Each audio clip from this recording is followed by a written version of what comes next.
because I knew he'd not only hate the color, but I knew he would hate that it was called mocha mousse and that they were trying to spin That's what he hates. Yeah, he doesn't hate like the color. He just hates the fact that it has a fancy name. And that this is the color of the year. Brown. Just say brown. Brown's the color of your That's brown. interesting. So if it was brown, you'd be fine. No, I think brown's a stupid color anyway, but to be the color of the... Make it like mauve. Pat, what's your favorite color? Green. Oh, Eagles fan. Not surprising. Any specific green? Kelly green? Hunter green? Key lime? So you hate the color brown, huh, Pat? Oh. Gotcha. You're awfully quiet, Pat. What Gotcha. happened? What Nuno got your mic? Hates the color brown. Noted. Noted. Pat, hello? 10 seconds. Anything else to say, Patrick? We're on Sportsmanlike, Brown's a presented stupid by color, huh? Progressive Insurance.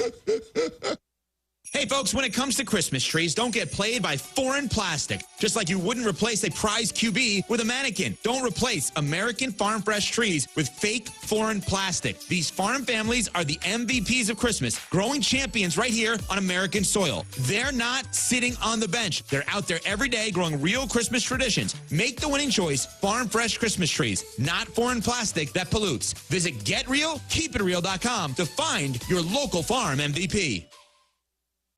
This is a story of the one. As a maintenance specialist for university housing, he knows college students can major in wear and tear. Plus, housing so many students doesn't leave a lot of room to house all the supplies he needs.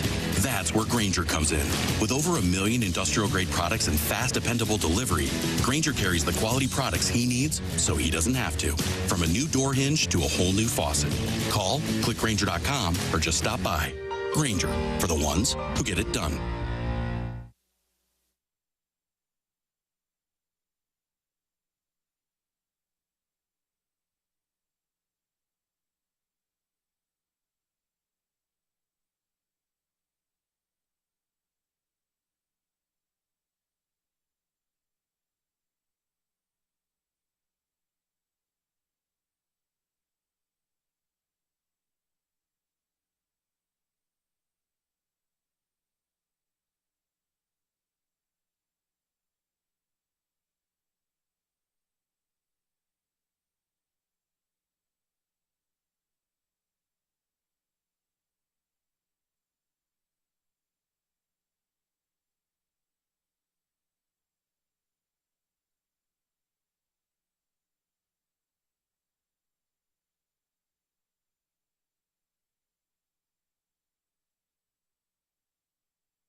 7 o'clock in St. Louis, you're listening to TMA.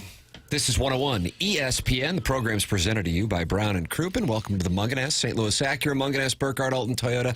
7 o'clock hour, Tim McKernan, Doug Vaughn, Martin Kilcoyne, Jackson Burkett, Chairman Kurt Manning, the Callier and Thompson phone lines, 314-974-0101. Text into the program, 314-399-9646, Air Comfort Service. And Doug, the Air Alliance team sponsors our studio cameras here. And MD 2020 was waiting in that TMA STL YouTube chat to say to you, morning cuties, happy Friday. As I look at the camera, I'm still absolutely on fire. And you're mad at Jackson about what he has done with your coloring. Yeah. I think you look great. A little bright. It's called washed out, I believe. Yeah. That's actually the correct. Little bright. I was in hair and makeup. I was running late for the show because Army is coming, Doug Armstrong. I thought I better get all dialed up, so I wore a sweatshirt. Yeah. I wonder if he's nervous. Facing us. I told you guys offline, of course, we like to share with the listeners. The request was 9 to 10 in studio. Right. In studio from 9 to 10 today, Doug Armstrong with us. Who's like running Team Canada, but he's going to swing by this thing. But most people who come into the studio to meet with us personally are more nervous than a long-tailed cat in a rocking chair factory. So he said, okay, Friday, and then yesterday he said, What are you talking about, the last 20 years? what time and how long? And it felt, a text is hard to read, but it felt like, oh, God. I can't believe I committed to this. Yes. That's what that sounds like. Was it like. late night at Belle Reve, and I texted this clown back, like, oh, did I say yes? No, he'll be fine. I said 30 minutes-ish. I tried to convey that in a text. How do you do that, Tim? Like 30 minutes-ish? Like with a little kissy emoji? And then I did say, if you're having fun, you can stick around. Oh, he could just co-host the whole 4 hours. Yeah. Well, Josh Schertz didn't want to leave. and Doug Armstrong. Schertz is going to be busy for a while fixing things. But Army will be here. Now, my suspicion, I'm going to give you an over-under. Okay, what is the over-under on how long he will be on? I'm going to say 48. Now, that generous executive Mike Caruso is always listening to this show, and he will ensure now that he will go under 48. I'm just telling you. He'll text Army, emergency Zoom at 9:47. Please hop on. Is there any coach or executive across time in St. Louis sports that you'd be comfortable sending the kissy emoji to? That's kind of a good question, I got to tell you. A manager or executive? Manager. Even if they're okay with it, you'd feel kind of weird sending. Yeah. I knew Peter McLaughlin of the Blues really well, but not well enough to send him a kissy emoji. He was only a horror guy. Look at that. Jackson sending a message to his critics on the drops early on. Linehan, no. Spags, no. I feel like LaRusse, you messing with me? Fisher, I feel like Fisher might be cool with it. He'd be fine with anything. He really didn't care. I think the LaRusse. Rich Brooks. I didn't know Coach Brooks. Oh, you didn't? Spooner, maybe? Yeah, he would have fun with it. That might not have been the bad play. Unless it was game day. He was a different guy on game day.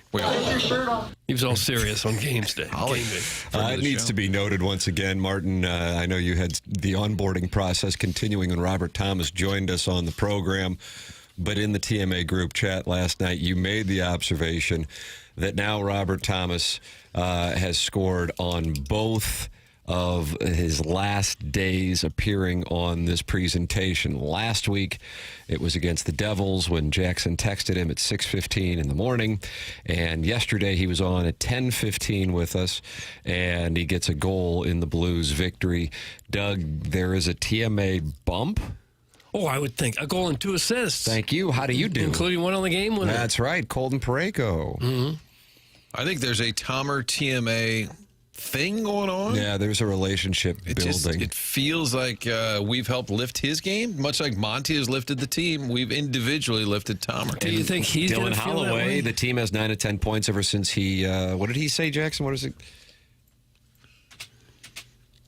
Take your shirt off. He's over there typing like it's the jury. What's the, not the annotator, stenographer. Which is, shout out to all stenographers out there. I can't. Is that on the log? That's one of our top demos. I'm true. Like, I cannot imagine a tougher job than writing down every single thing said in the courtroom. Do they still have to do that with all the electronic devices available to people now? I don't know. Do they still need to do that? Never been to court. Wow. Humble brag. Yeah, that was. Okay. Never Comes off served as on a unrelatable. jury or anything? No. Nope. Never been offered the opportunity. Oh. Offered. Well, you will at some point, probably. Yeah. Will you run away from that, or will you? No, I'll do my serve your- part. If you really hate your job, you make sure you get to Yeah. stay on the jury. It's your civic duty. Yeah. No, I've never had the opportunity, but would, of course. Yeah. Most people lie like crazy to get out of it. They're like, I actually know the suspect. The man who killed 10 people, you know him? My cousin knew him in college. I was in a jury pool. Last time I was in one was in Clayton, and they were picking the jury, and one of the first jury potential members was being questioned by the judge. And the judge says, "Do you recognize anyone in the courtroom?" Meaning, do you recognize the defendant? And the guy says, "Yes, I do." And the judge, "Really? Who?" And he turns to me in the back of the room. He says, "That guy does sports at Channel 4. Big fan of Sports Sunday in the flashback. Yeah, I go, no. I'm television's own Doug Chandler Hill. That's what I said. So the judge said, "Okay, Mr. Vaughn, you can go." I said, "Thank you. Great. This is great." By the way, what do you think of the rotation, Doug, before you get out of this courtroom? Like, Partake in the program, YouTube chat, youtube.com/TMASTL. There's also a 101 ESPN channel. Chairman Kurt says that there's just tumbleweed blowing through the 101 ESPN channel. Oh. Is that the case, Chairman Kurt? I haven't had a chance to look at it. You know what? I haven't been in there in a couple days. Is that right? Why don't you go in there and just see if you can take Chairman Kurt's going to chat in the 101 ESPN channel.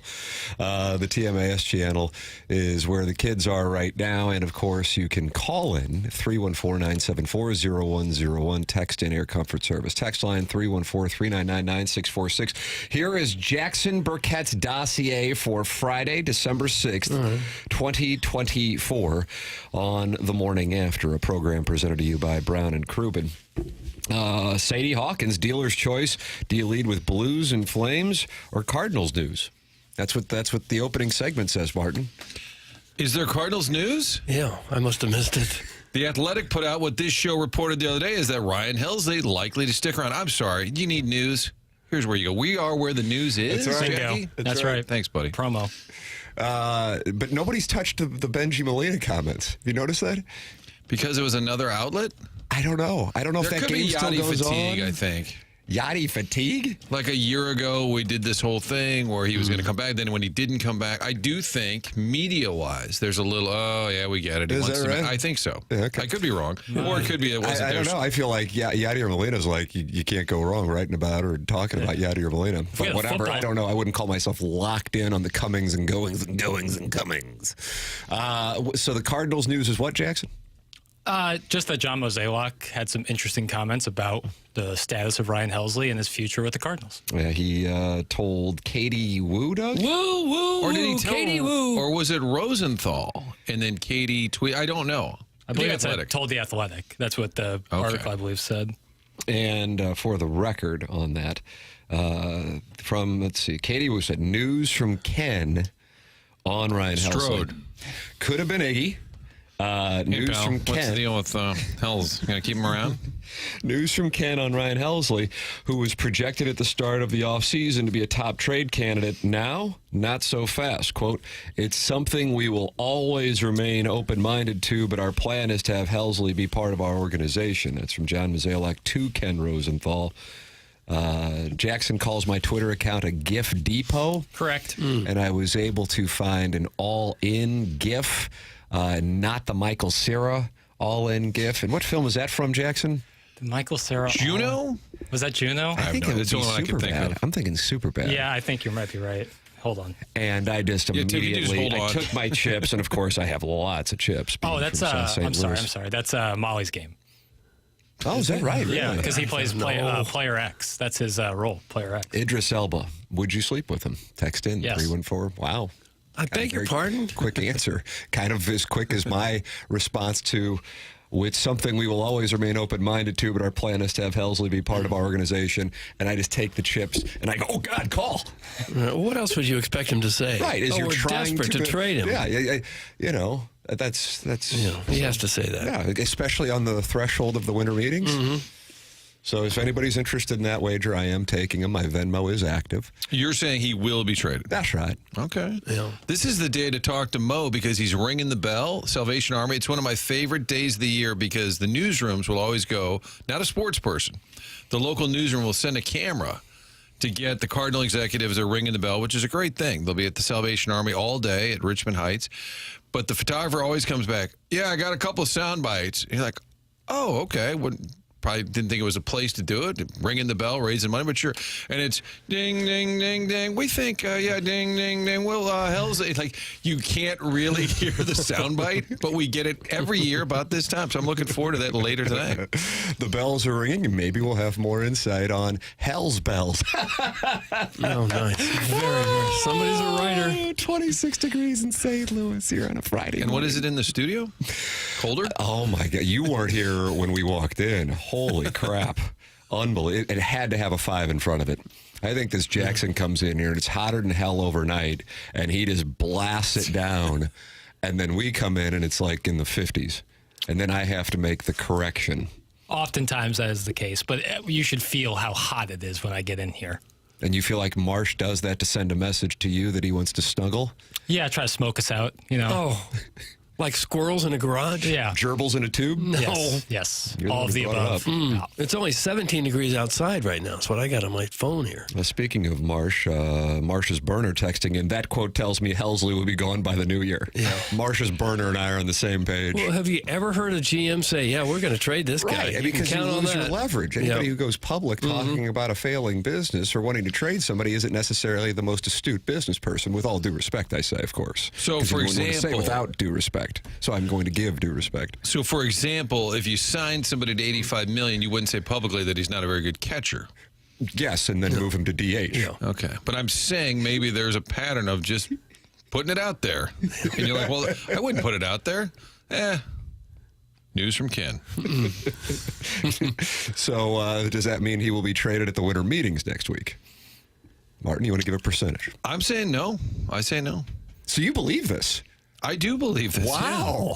Yeah. I told you the other day Who's the that bigger cynic in the room, me or you? I'm stunned by this. I just think they don't want to tank completely. I'm not saying it's a good model or a good idea. I'm just telling you, and I could be wrong. I was way off on Monty. I thought they'd wait a little while. So how about $10, Tim? Let's go $10. are we betting? Sure, $10. Sweet. It's good for the show. Do you have a Venmo? No, but I can find somebody who does.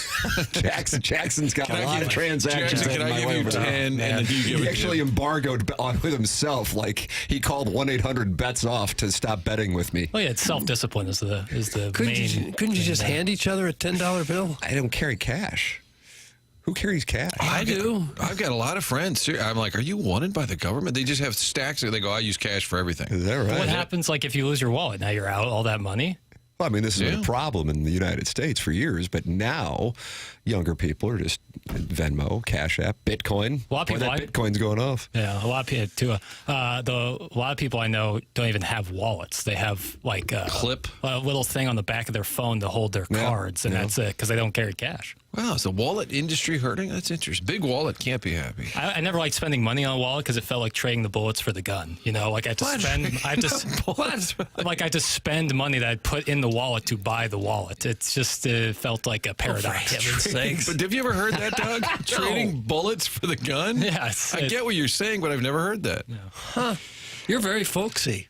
I try to be folksy. I learned from the best. Folksiest man I know. Doug is the folksiest man you know? Are you kidding me? You ever heard him sing that? I got spurs that jingle. Oh, yeah, let me hear that. That's Gene Autry, right?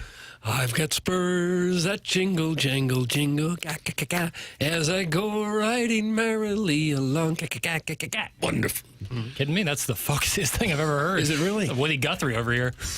Joey Vitale is going to be with us. He is not in studio because he doesn't want to look you guys in the eye and tell you can't come to his Christmas party on December 21st from 6 a.m. to question mark. 6 a.m.? He's having a party at his house at 6 a.m.? Just people are going to be up for days. And he sleeps in the laundry room? He and I were texting last night. He told me I was old and had it wrong. On what? The Helsley thing? The late goal, the winning goal, which took about a 2-hour delay by the referees, which I still don't understand because these guys are staring at an iPad. And then they say, the call from New York. I'm like, well, then what are you staring at it for? I texted Vitaly, and I said, if you look at that, and maybe Doug Armstrong seriously will give us a better breakdown, like what goalie interference, okay, what did Parayko do? He hit the puck, but the number 17 for the Flames, his stick shoved the pad into the net. And Vitaly said, "You're getting old, man. It was Parayko's stick." So I went back and watched it like the Zapruder film. And if you go and watch that goal, Parayko, now I want to go over this. Parayko hits it quickly, and 17 stick in trying to stop the puck hits his own goalie's pads.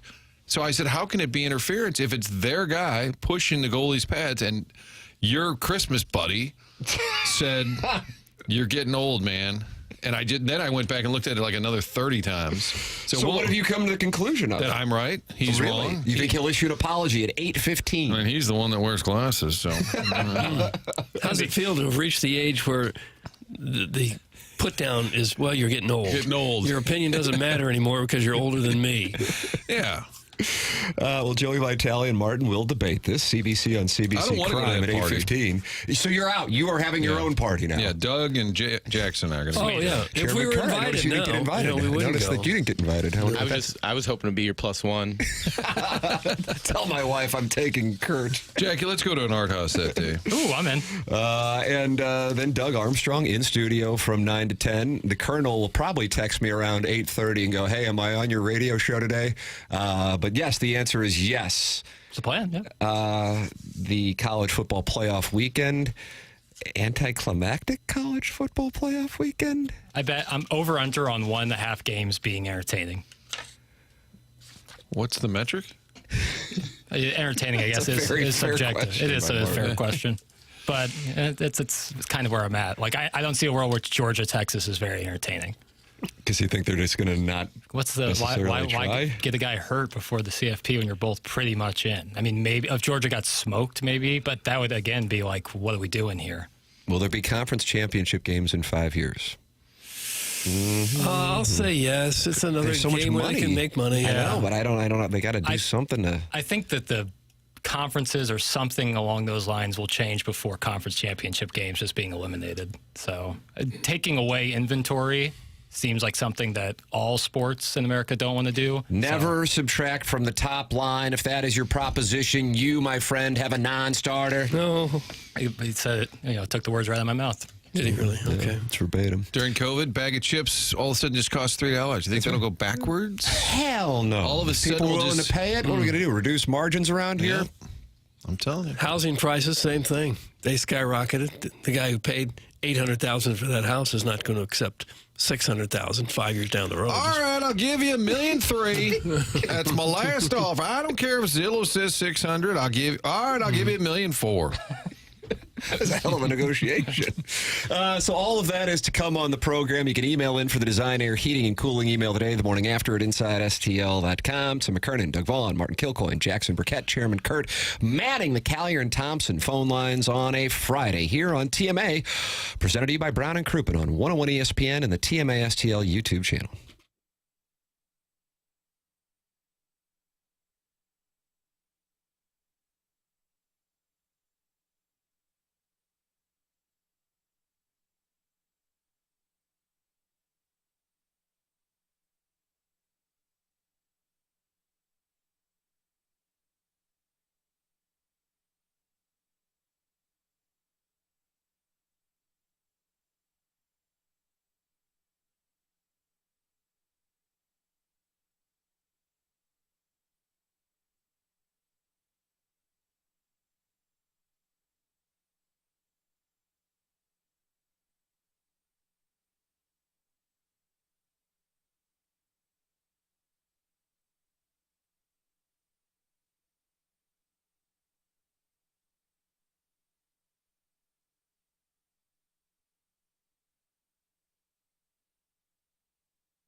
Well, Doug, we talked Cardinals and Blues in the first segment, but they are not happy in the text inbox about the topic.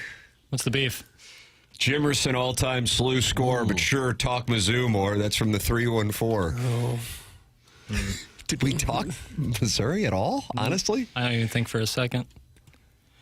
But what are you going to do, you know? I don't know. Well, I know. I do. wouldn't call it something that is the focal point of my concern so much as just I'm asking the fine gentleman on this program, did we talk Missouri, and am I experiencing short-term memory loss? Because I don't know what we would have talked about with Missouri. Is it a SLU fan being sarcastic? Or are they serious? I think this is a serious one. Because if I'm a SLU fan today, I'm kind of going in hiding. That was a rather embarrassing outing, even though they are injured. They were down 26 at one point. The Dons. The Dons of San Francisco. I love that mascot. Glenn Zimmerman said to me last night, "Hey, what's the Don?" And it's the end of the show. I went, it's a mascot and stuff. I had no idea, so I went and looked it up. Mob bosses. Has to do with the Spanish superlative. You call somebody a Don, and the mayor of San Francisco, the first mayor, used it as his superlative. Nice. Don Francisco something or other. Don Fanucci. And then I looked, and they were trying to cancel it a few years ago because of the Spanish influence. Were they really? Yeah. In San Francisco? Yeah, well, there were some students who were mad. Oh, well, we got to change everything Outraged. for that. Are there going to be any more Stupiracy episodes? Well, there's a very random text inbox today, but Doug will take your questions. Okay, take them. Air Comfort Service 314-399-9646. Yeah, Riz and I from the Rizzuto Show, we're beginning shooting Stupiracy Season 2. I think the second week of the new year. What constitutes a season? I think we did 10 or 12 episodes for the first season. Oh, yeah? On YouTube. Okay. So, we'll be doing... Season 2 was ordered up by the executives in Minneapolis. Greenlit. It was greenlit. Wow. That is so folksy. When does it drop? I don't know if that was... I don't think greenlit is folksy. That was industry insider right there. Man, this Jackson. Little variety over here. He is a cinephile. Jackson, let's go to the audio from last night in Alberta. I mean, I don't know if it's Jim Montgomery. I don't know if it's Kelly Chase's shouldies. I don't know if it's Dylan Holloway telling Zach Bolduc to take his shirt off. Either way, since that very day, this hockey team has 9 of 10 points. And if I'm not mistaken, the only team that they have lost to is the Flyers are they're in the playoffs one day, they're not in the playoffs the other day. I realize there's still a million games left. But the point being is they've been beating some good teams. And now it's the Calgary Flames. Jackson, what do we have here on your Fun with Audio from last night's festivities in Calgary? I really enjoyed Jim Montgomery's thoughts on the extended overtime review of the Parayko game. This was when Martin and Joey Vitale, our guest at 8:15, were arguing. Right. While that was happening, Jim Montgomery was also busy doing some other things. I thought it was a goal. We never had a doubt.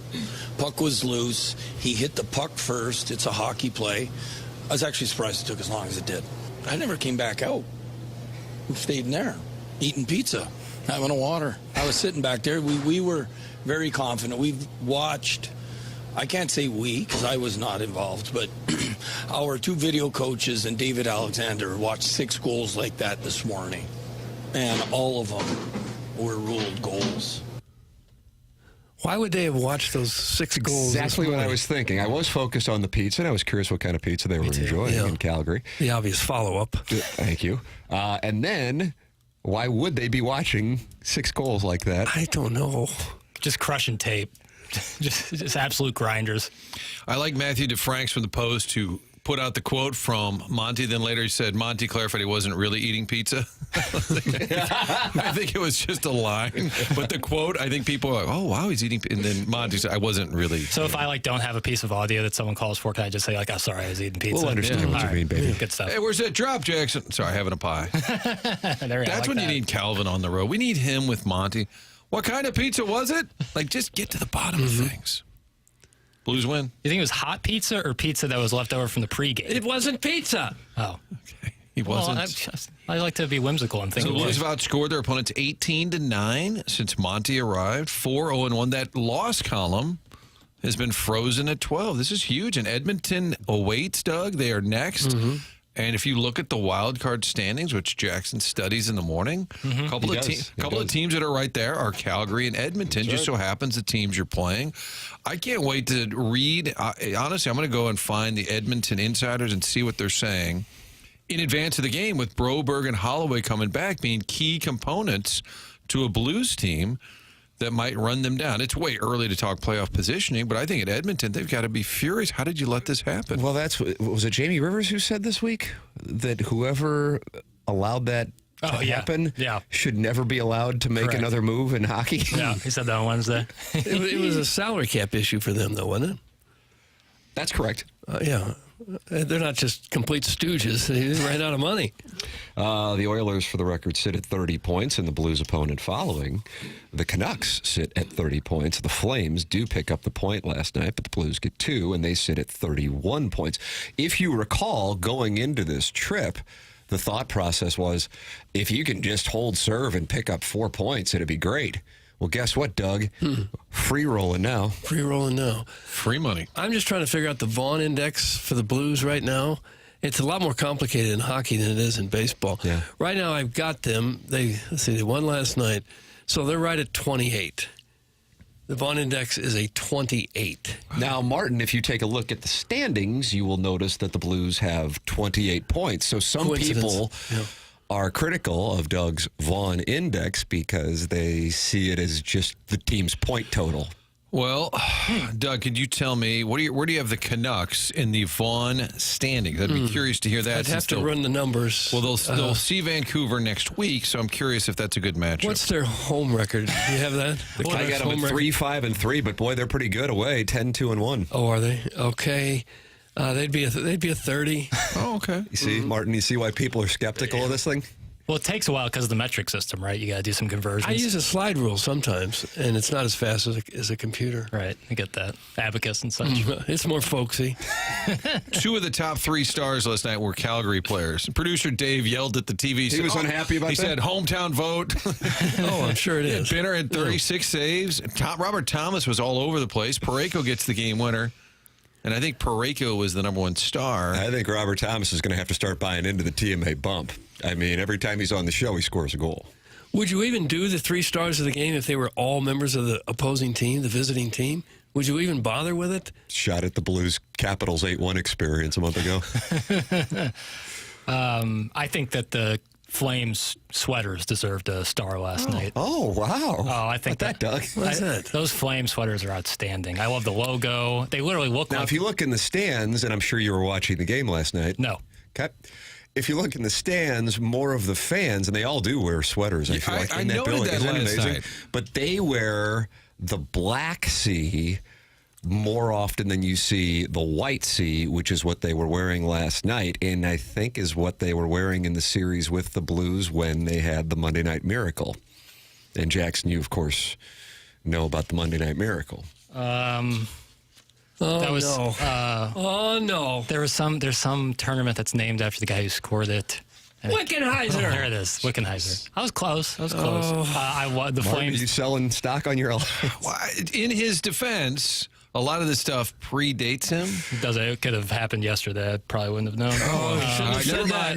Shouldn't have said let this guy in the stand. Your Honor, you can't let this guy in the stand. Your Honor, we rest. Can't be anything but honest. I love the white C on the Flame. I thought those were outstanding. Oh, did you? Huge fan. It did look like every fan had a jersey on. I mean, an unbelievable ratio, and they were red hot at home. That's a great win, a fun game to watch, although it drives me crazy. I know Doug has the 2-goal lead as a curse. It's sort of a thing. I'm more bothered by the fact every time the Blues score, they allow the other team to score almost immediately. Yeah, I saw your Twitter tweet on that. It drives me crazy. This has been going on for decades. The Blues score, and before Tom Calhoun can typically announce it, the other team scores a goal. Last night, 15 seconds after Robert Thomas scored. And then the goal that made it 3-2, it was a minute 6 later. Yeah. Where they tied it at 3. You think they rest on their laurels? I'm going to ask They Army. sit back I'm going on to their tell Army haunches? I want some answers. Hold them accountable. Speaking of Tom Calhoun, isn't he up to like 1,700 games without missing one? Yeah, I think it started in like 88, 89. Sharon in Clayton, one of the many female listeners of this program over the years, says, and I'm going to need decoder ring on what this is in reference to. You cannot use an excuse of a coach in a sport that you don't even respect. Try another phony. That's Sharon in Clayton. What is that in reference to? I think it's a shot at Jackson because she said a sport he doesn't respect. Yeah. That's not true. You cannot blame the coach. Is that what she said? You can't blame the coach? Yes. I already heard. Why are you blaming the coach? What coach? Who? She just said you were. What coach of who? I don't know. That's Monty? why I said I liked Monty. I respect hockey. I just don't find it entertaining. As a brand. Well, I respect the players. The guys going out there. Yeah. Lord knows it's dangerous, and they're working, and I respect the hell out of it. The guys are putting their life on the line, essentially. I just don't find it entertaining. So, I guess that makes me a bad person. If you ever get a chance to watch a hockey game at ice level, like right on the glass, you'll be stunned at just how fast it moves. Oh, I have no doubt. They get a split second to make a decision on what to do with the puck. It's a whole different game from the press box and the upper deck. When you're right down on it, it's just incredible how fast it's going. She's a stick, huh? Yeah. There's Walter. I disagree with her text because it would imply that he almost had a hockey take, and I don't think he would even go there. Never had one. Right. I don't You've think never had a hockey take. Yeah, you have sweater takes. Sweater takes, the helmet theory, but not much outside of that. Jordan Binnington has a theory following last night's festivities, and I think this is of note because we asked Robert Thomas about this as well, and he does talk about not only the energy, but the guys are enjoying coming to the rink, not just for the games, but for the skates and the practices as well. Here's Jordan Binnington following a hell of a performance yet again, talking about what has taken place over the last 5 games with this team picking up 9 points against some good opposition. Just everyone's committed to giving their best effort, and I think, system-wise, it's been a positive change, and I think just he finds a way to get the best out of his guys, and encouraging and just good meetings and a sense of humor. I think it's fun playing hockey right now, and just getting those 2 points. Like, you could see the excitement on our team. Everyone really excited about the win. There you go. Yeah. Boys are enjoying it. Boys are fired up. Boys are playing well. Skate, boys, skate. Yeah, you can get that sense that they can't wait for the next game to roll around. I mean, what a change. I went to that game 2 weeks ago, maybe 3 weeks ago, 2.5 weeks ago against the Wild on a Tuesday night. Took the whole family, 2-year-old screaming as we left the building in the second period. And it was just like blah. Mm-hmm. And now, and again, almost all of this has been on the road.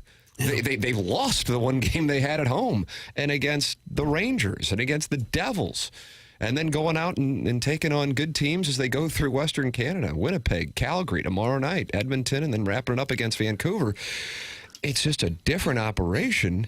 And I always talk about the Curbside podcast. I wake up and listen to that following the games, and Kerber made the observation, and it wasn't, I don't think he's doing this just to say it. Him and Cam were talking about. Cam's on the call. Vitali's in town arguing with Martin and getting ready for the Christmas party that so many superstars in St. Louis are invited to. And Kerber said, with Bannister, even though it didn't go well, they were playing some tight games, some of which they were winning, some of which they were leading in the third period, and then they would lose, unfortunately. One of them was against Jim Montgomery and the Bruins. Another one that was a famous Cairo giveaway against the Flyers.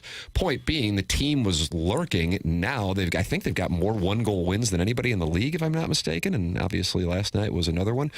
So they are comfortable playing in close games. They're winning these close games as of late, and there's just a confidence now with this team that I think was lacking perhaps before. 9 of 10 points against some damn good teams. In the third period, they were just getting crushed. I mean, Bannister's got to look at this and say, I guess they didn't want to play for me. If you're watching that and you're him, you have to say, that's the same team I had, and they look entirely different. To an extent, because he didn't have Broberg for a good portion. Thomas was out. Thomas was out for a good portion of it as well. But, yes, overall. And then what guys are saying, and guys aren't, like, crapping on him. they're more just making the observation that there's more energy and more fun, and they like Montgomery's sense of humor and the way that he's approaching it. And there's I don't know if anybody saw this yesterday. They're doing a series leading into the Winter Classic, and I had some clips up of that. I was watching that on YouTube yesterday of Montgomery's first day with the Blues that skate at Madison Square Garden before they took on the Rangers. And he's got these one-on-one or meetings with guys, their line pairing, whatever it might be, and you're getting a sense for the way he's communicating with them, the exchange with Kyrou, making a comparison to him with Pasta in Boston. It's good stuff. I would recommend checking that out on YouTube. It looks like they're going to do that series leading into the Winter Classic, and I always enjoy that. So this will be a focal point on the Blues and the Blackhawks, who just whacked their coach yesterday, which may have been one of the reasons why Doug Armstrong's like, hey, there's some teams around the league. They're going to be, popping some guys in December. We got to make sure we get him before he goes somewhere else. Well, all of us in this room have played sports at the very highest level, or could have. I got cut from everything, actually. So but you got but you could have played. You were married to journalism just like the rest of us. That's right. That's why I wanted to almost graduate. Right. Gary Kornfeld called it the biggest mistake of his career. That's correct. That's correct. He and the guy that cut Jordan in high school. But my point was, we know what it's like playing with a coach we really like as compared to one that we're just so-so with. It makes a huge difference in confidence and the fun you have playing, and you get a real momentum going, and you want to win for that guy. It's like and respect. If you can somehow marry those two, and that is tough to do, because I think oftentimes it's like or respect. And the ones that are often really liked might not necessarily be the ones that carry a lot of respect. But if you can marry both those, and I think that might be what they have going. Now, inevitably, in the NHL in particular, there is what Doug calls a dead cat bounce with the new coach. Yeah. But they've been doing it on the road, and they've been doing it against good teams, and I think that's of note. This hasn't been a series of butt-asses at home. These have been good, most likely playoff teams on the road, or at the very least, teams Blues are going to be competing with for a playoff spot should things work out. By the way, Sharon in Clayton has issued a clarification on her attack. She says Piddles said he was going to use the pizza excuse. That's from Sharon in Clayton. It's a joke. What? You cracked a joke? It was a joke. Okay. Well, she didn't like it much. Jim Montgomery can eat pizza behind the players on the bench. I don't give a damn. Oh. Would that be a bad look? What if J.J. Redick did it with the Lake Show, though? Might as well. Reeling. Feels like that red card probably ate some pizza. Blues by 40 in Miami. Might as well. I caught that reference. Like you talking about the thing where the guy would bring the cameras out to the Cheshire at 2 in the morning, and I'd be drunk going, I think there's somebody shooting a TV show. It was on Channel 11. It was the ambush behind-the-scenes show called Red Card. Yeah. But the owner would be drinking scotch on the bench. Red Auerbach smoke a cigar in the end of the third quarter when they were up 25 or 30. Yeah, when he thought the game was in hand, that's when he so disrespectful, but so awesome. Hey, Sharon, I understood your cryptic text just fine. What's your favorite fries? Thanks. That's from Alan Dadeville. He says, fight Pug. He is a big UGA fan, and he is making reference to the fact that Jackson believed the Georgia mascot was a pug and not a bulldog. Close enough. Have you heard about that? The mascot issue going on with the SEC title game? Bevo not allowed. Of course, UGA will be allowed. I mean, that's so, that makes so much sense. Like, sorry, we can't have this giant cow as cattle. The longhorn steer. Yeah, sorry, that thing that probably weighs, what do you guess, 500-600 pounds? Oh, a couple thousand probably. A couple thousand pounds? 1,000, I bet. 1,000? Kurt, what does Bevo weigh? Thank you. Citing sideline space constraints, SEC officials will not allow the Texas mascot to attend the SEC title game. That's according to Silver Spur Alumni Association Executive Director. There's a title. Silver Spur. Is he on the CFP committee? It's the Silver Spur Alumni Association Executive Director, Ricky Brennis. But then I didn't know there was a history. When they met in the Sugar Bowl in 2019, Bevo charged UGA. Yes, I do remember that. So they are citing a precedent here. Yeah. Bevo's tipping the scales at 1,800 pounds. Oh, almost 2,000. What do you think? Almost a ton. Did you say 400 pounds? There are humans that weigh 500 pounds. Well, I shot at a summer game at Busch Stadium. They're pretty large. I was going off of a moose, and I think a moose is like 1,200, and I thought, you always default to the moose comparison. I thought, Have you ever seen like some of these videos of these giant moose? They just tower over big cars. So I thought that my moose was my reference point. But how much does a moose weigh? I thought 1,200 between 840 and 1,500 for a moose. That's the male. Okay, yeah. Well, the ones with the big chandeliers. Chandeliers, that's correct. I'm starting to think this show won't get ranked. James Carlton presents the Colonel, who's going to be with us at 10:15. That is carltoninsurance.net. He's my insurance agent. You go online, you type his name into the Google search engine, and you're going to get 400 plus 5-star reviews for the service he provides. And listen, here's the deal. I know the way that it usually works with an insurance agent. You just kind of inherit one. You got a buddy who's in the industry, and you go, yeah, I'll work with you. And I understand all of that because I was in your position. But you got to put yourself and your family, more importantly, in the best position, and working with James Carlton is the best thing you can do. It's why I made the switch 5+ years ago. It's why I recommend you make the switch as well. 314-961-4800 to go online at carltoninsurance.net. That's James Carlton of the Carlton State Farm Insurance Agency online at carltoninsurance.net. If your insurance costs a leg and an arm, call James Carlton State Farm. The Stag is in the YouTube chat and says, I'll catch up with you guys later. I don't have the luxury of the JV golf coach and Buck Swope to do absolutely nothing all day and listening to middling radio. Oh, ooh, that was kind of a compliment. Yeah. I mean, middling is a slight upgrade. I'll give them both credit. They do listen every day and write in something every single day. Design, air, heating, and cooling email today. Yeah, very impressive. Hey, Dan Campbell just popped up doing an Applebee's commercial. Look at these Detroit Lions are starting to get marketing gigs. What a win that was last night. Anybody watching that?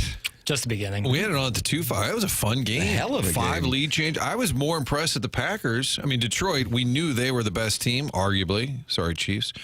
One of the best teams in the NFL, and the Packers are right there with them. Packers only 3 losses going into that game. Speaking of the Missouri Chiefs, friend of the show, Dan Caesar, with a column that is the lead column on STLtoday.com today.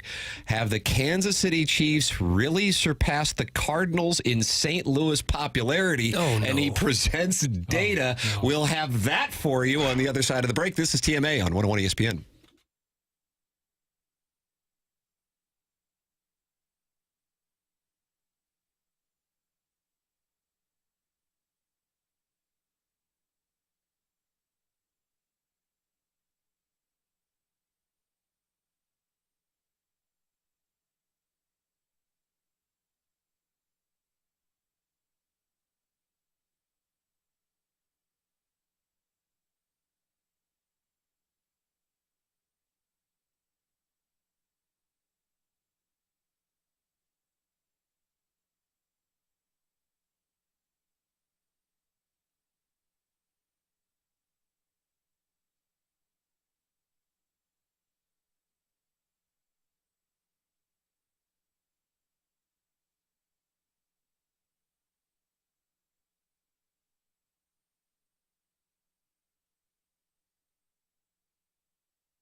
This is Action Jackson with a SportsCenter update driven by Johnny Londoff Chevrolet and Johnny Londoff Autoplex. The Blues win in overtime last night against the Calgary Flames. Off today for the Blue Note.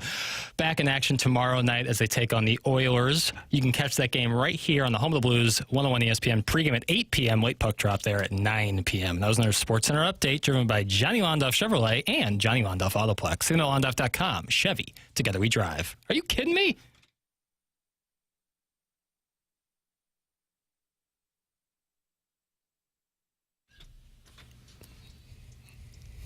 Bass subwoofers, huh?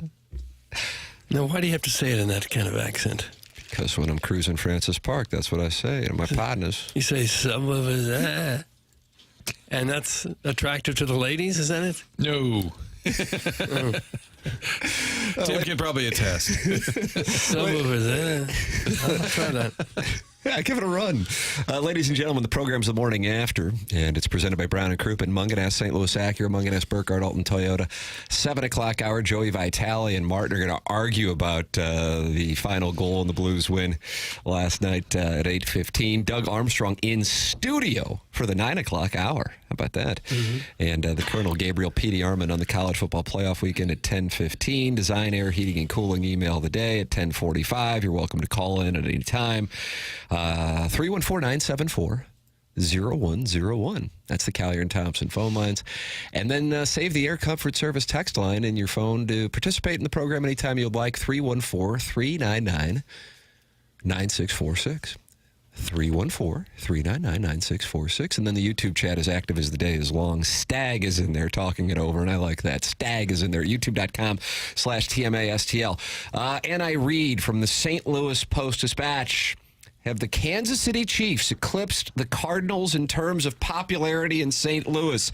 The question might seem preposterous, and it probably is just that. But at least in terms of television viewership, it is strictly no contest. The Chiefs are romping. Their worst-rated game this year has a 20% higher rating locally than the best-rated Cardinal telecast this year, and it goes far beyond that.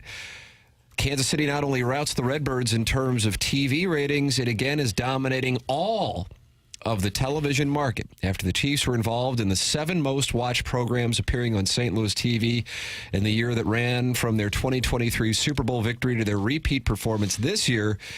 The Chiefs games this season account for the 8 most watched programs on Gateway City Television in the period running from February 12th, the day after the Super Bowl, through Thanksgiving Day. That excludes presidential debates plus election night coverage, all of which were on more than a dozen channels, and the tail end of the Chicago-Washington NFL game that was joined after an earlier contest ended. The Kansas City bandwagon is bulldozing St. Louis television, despite some locals still loathing that organization for its key role in the Rams' departure for Los Angeles. A proposal in January 2016 that the Chargers and Raiders, not the Rams, would move to L.A. was stymied when Chiefs owner Clark Hunt cast the lone dissenting vote among the 6 submitted by the NFL Stadium Committee. Shortly thereafter, it was the Rams and Chargers packing their equipment. So, why this local love affair with a team instrumental in St. Louis losing an NFL team for a second time? A club that now has Missouri all to itself in the league. KMOV GM J.D. Sosnoff says, quote, "The Chiefs are an exciting and winning football team, so whether people love them or don't, either way, it seems they tune in to watch. The numbers indicate that they've captivated St. Louisans as their favorite team to watch." That is in the St. Louis Post-Dispatch this morning. Well, their marketing plan certainly worked. The Chiefs' marketing plan to take over this area, they've done that. But more popular than the Cardinals, I don't think that's the case at all. I don't think it's the case at all. It's a lot easier when you play 18 games, and most are on a Sunday afternoon, and we get every one of the Chiefs' games here by TV contract, as opposed to the Cardinals playing 162. And Cardinals haven't been very good the last 2 years. And it's not easily accessible right now. Right. The Cardinals are still far, far more popular in St. Louis than the Chiefs. But I would say even in the height of Cardinals' popularity, let's take a Fox Midwest rating and say it's a 12 or a 13. A lot of NFL games probably beat it. If it was Packers versus Steelers on Fox on a Sunday afternoon, an individual NFL game that's a good one is probably better than a Midwest rating, even when the Cardinals were good. So I think it's a little bit missing in context. I do think the Chiefs are extremely popular, and their rating, if we get to carry a Chiefs game, it's going to be at double or triple what it would be for a typical NFL game. It's the perfect storm. You had some Chiefs fans in this market already, and then you have some NFL fans who feel they're homeless and they need a team, and the one down the road just happens to be incredibly exciting with likable and great players. So it doesn't surprise me the ratings are great. I think comparing it to Cardinals is I think that's a little skewed because I do think NFL trumps baseball, period, whoever the teams are. Yeah, the Chiefs' ratings would probably be better than most baseball teams in most cities. They're now America's team. I mean, they probably crush the Royals' ratings. I mean, I'm sure they do. Yeah. When they play it once a week and get a monster rating, and the Royals play 6-7 days a week. The Vaughn Index rating on the Royals, on the Chiefs right now, would be 11-1. 11-1. What would the Lions be? Yeah, what do you got there? Gosh, I need some figures to figure that out. You need some pizza? Buy some time. What's their conference record? Do you have that? I actually didn't think call it's, it up. I think it's 8-1, so they'd be a 12-1. 12-1. See how this works, Martin? Chiefs ratings are mammoth, and I continue to read from the Post-Dispatch. In the modern, fragmented TV landscape, the top-rated Kansas City game was seen in 20.2% of the market. The number one, I mean, that's 1 out of 5, my God. The number one non-Chiefs games was the Macy's Thanksgiving Day Parade, which was 13.6. It's an impressive viewership by any standard, the KMOV-GM, J.D. Sousnoff says.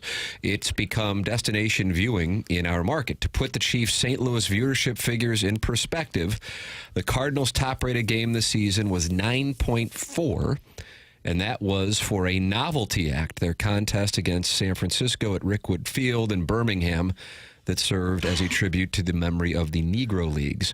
It was televised nationally by Fox, the 2 Fox locally. The worst-rated Chiefs game is 11.7 this year, and that was a Monday night game against the Saints on October 7th that was on ESPN and ESPN2. It's a lot easier to watch football as a casual fan because there's a lot of action going on, and it's just a much better television product than baseball. Yeah, I think you made a good point, too, with it being on a Sunday. It's not like rarely are people at work on a Sunday. They're usually hanging out at home. It's cold outside. Throw on a football game, and what's better to watch than Patrick Mahomes? Defender of St. Louis and anti-Charlotte, Janet, texting in, Mazalok's not associated with the Chiefs. Oh, gosh, that's a shot at Mo. If you're not in St. Louis, congratulations. Hey, come on, Joe. I hate the whole Chief fandom thing here, but it's so hard to hate Andy Reid. That's from Mr. Licks. You don't have to. You don't have to hate anybody on the Chiefs. You can not like the Chiefs as an organization and respect or like a lot of their players or coaches. That's where I'm at. I'm happy for my Kansas City friends. I don't want to be told this is a Chiefs town. If you're a fan. And you get those phone calls. Yes. Well, if someone told me that. What would you scrap with them? Finger, chest. Oh, really? Perfect union. Please continue, Martin. I cut you off. I apologize. I'm fascinated by this lingo you have just at the tip of your tongue right there. I guess you could possibly, if you squint real hard, see a little bit of a silver lining if we had to lose our team. At least the closest team to us is in our state and has been the best team in the league for 2 years, maybe 3 now. I mean, wouldn't it be much worse if the Chiefs were horrible? If we didn't have Shut up, ravioli head. If we didn't have any rooting interest at all, wouldn't that be worse? Like if they were the caliber of the Carolina Panthers or somebody like that, wouldn't it really be horrible? What's the percentage? Oh, by the way, going back into old text, I'm just reminded the other day somebody texted in. I look and it just said, "I'm on hold with the recap." And did you ever? It was Larry. I realized it was Larry Nickel texting the show to let all of us know via the text line that he was on hold. That is correct. Did we ever get to him? Doug, did we get? I don't believe we did. Oh boy! He said he was on a time crunch. What a stupid article! A Seahawks-Panthers tilt in September and pulled better ratings than the Cardinals or any baseball game. The NFL PP whips baseball TV in ratings. That's from Greg Oden's Stovepipe. Yeah, it does. Always has, I think. Yeah, it has for many years anyway. Yeah, the NFL is a monster. Any Sunday, You look at an NFL rating on 4 or 5 or 2, and you're going to get a really big number. Maybe not. And then the Chiefs are going to triple that probably. A good football game, college or pro, is about the best TV show you can watch. It's hard to find a TV show more entertaining than a really good football game. Think about the NFL this past weekend. You had Buffalo, San Francisco, which turned into a bad game. The Niners aren't very good this year, but it was still great TV. It's snowing in Buffalo. Josh Allen is putting on a show.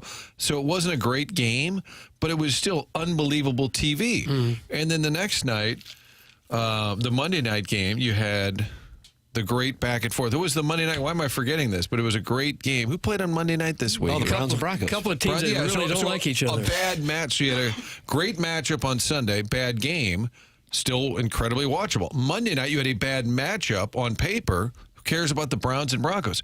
But it was an unbelievably fun game to watch. They win. The NFL wins because their product is just so fascinating, so fun to watch. It sucks, but it's the truth. And relates very well to television. Yeah. There's enough breaks that you can run to the kitchen to get something to eat between plays or while they're looking at a replay or halftime. And the NFL really has it down to a science with their game length. Like 3 hours pretty much on the nose every single time. Halftime's not really long. College struggles with that in a major way. Yeah. And they have that golden field goal where at any time you bring a fan out and he gets to kick a field goal, right? Yeah. I wouldn't mind that. McAfee sponsors it.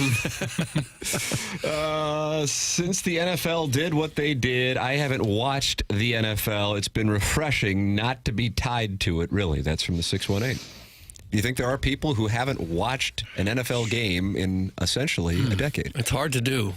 If you like sports at all, it'd be impossible to do. It's really tough. But there are people that just have no interest at all in any sport, so the answer to that is yes. There are people that haven't watched. Festus is playing in a state championship today, and Martin didn't have the balls to mention it last night on his sportscast. That's in the Crystal City Clamhammer. Why are you scared? I hope that they are joking because we actually had pretty in-depth Festus coverage. I was down there. Wow. I was down there on Tuesday.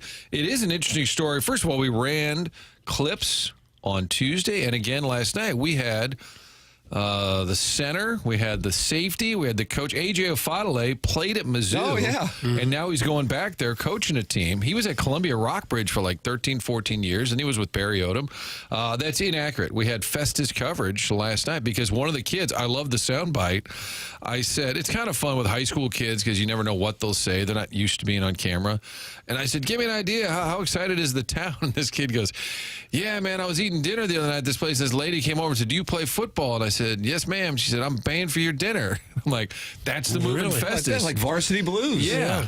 And Tim, if they come by and say, are you on the football team? God, he looks a little old to be. Say, I'm a senior. Yep, that's they right. will pay for your meal. So middle linebacker. Festus coverage. Yeah, they're playing Luther North, Tim, at 11 a.m. down at Faroe Field. Is that right? Yeah, Class 4 title game. But who was it, the Clamhammer? Yeah, Crystal City Clamhammer. Yeah, we were all over it. Thank you. All you St. Louis Chief losers, let me say this loud for the losers in the back.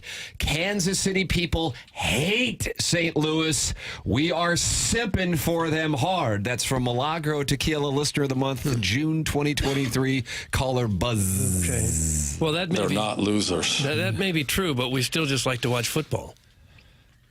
That's the bottom line, is that even if they hate us in Kansas City, we still like to watch football. And if that's the game we're given every Sunday, that's what we'll watch. Beer Cats doesn't have the balls to call in and tell us his Festus story. That's from Mr. Licks, who wants Beer Cats to call in the Callier and Townsend phone lines. That was Crystal City. 974-010. And you call them the Twin Cities? They are. They're the Twin Cities, Festus, Crystal City. But he would go down there and do some hot wifing every now and then. It's true. You can get involved on the program, YouTube chat. I see Jackson's drop auditor is in there talking it over with the tunneling gerbil. Who? I don't know. I glance up and I see the interaction, and then those are the names I see. Jackson's drop auditor is active throughout the program. Yeah. You're having a strong 7 o'clock hour on the drops. You got to feel good about that. I feel good. Joey Vitale and Martin are going to fight over the goal that won for the Blues last night at 8:15. Doug Armstrong in studio at 9 o'clock. Great news. Mike Francesa has gotten word of the Rob Manfred Golden at bat, and he is none too pleased about it, and we have that audio for you coming up. This is TMA on 101 ESPN.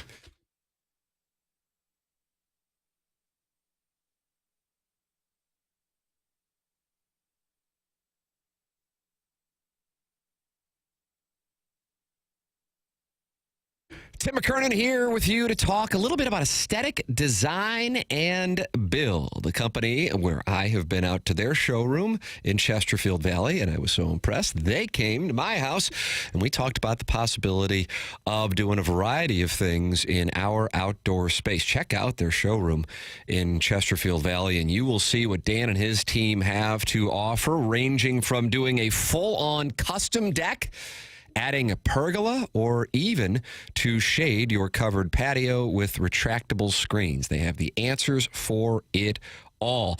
Best thing about these guys, they don't take the high-pressure sales route or come back weeks later with a gimmick discount. No.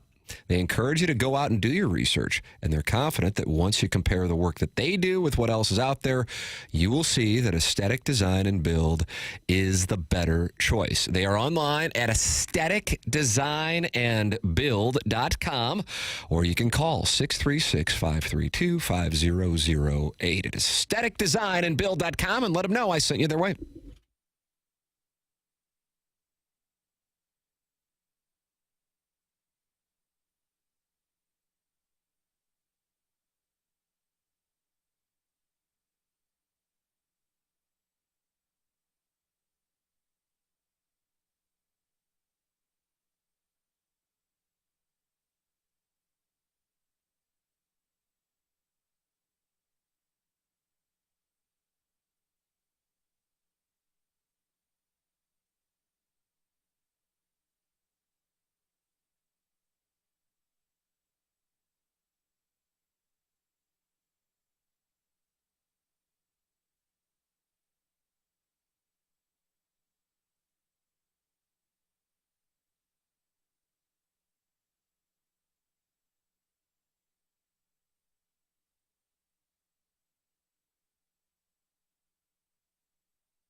It is TMA 101 ESPN. Shows presented by Brown & Crouppen.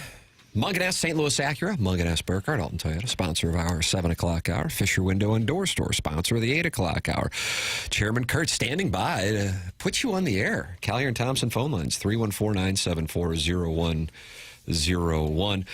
The golden at bat that Rob Manfred talked about with John Orend hasn't necessarily been met with large numbers of approval. No. I was anxiously awaiting friend of the program, Mike Francesa, the sports pope. Am I correct? That's his nickname? Yeah, I think so. He did 1:30 to 6 p.m. Monday through Friday on WFAN for years and years. It was Mike and the Mad Dog. Then it just became Francesa. And now he does like a YouTube stream. That's like a podcast. And now, Doug, we've got his reaction to the Golden. Okay, love to hear it. Hit the lever, Pale. I've also been asked to comment on the Golden at bat. All I'll say about that is the day they adopt the Golden at bat, baseball and I cease to exist together. Oh, no. That is not the sport that I grew up with. And I cannot even fathom, I cannot even seriously interject that is a real possibility. Okay, that changes the game so fundamentally. It changes every part of the game. Oh, it does. It changes the history of the game. Well, maybe. It changes evaluation of players. It changes everything. To me, it's not even something to discuss. I don't take it seriously. And if I'm wrong and they adopt it, like I said, well, then baseball's just become a clown show when it's over. Oh, God. Their relationship would cease to exist. Do you think MLB is aware of It would that? crush the game. It would crush the game that we love. It changes everything, Doug, including doesn't. player evaluation. I don't know how it affects player evaluation, but It's just sure. basically a pinch hitter, adding another pinch hitter. I saw a meme today, a fake news meme that said Major League Baseball is considering a rule change where each team will be allowed one tactical airstrike per game. Like you take out another player on the other team. I think that's probably not true, though. We're going to put more inventory and money towards drones. Matt, go ahead, Matt. What's happening? How you doing, Matt? Mike, sorry.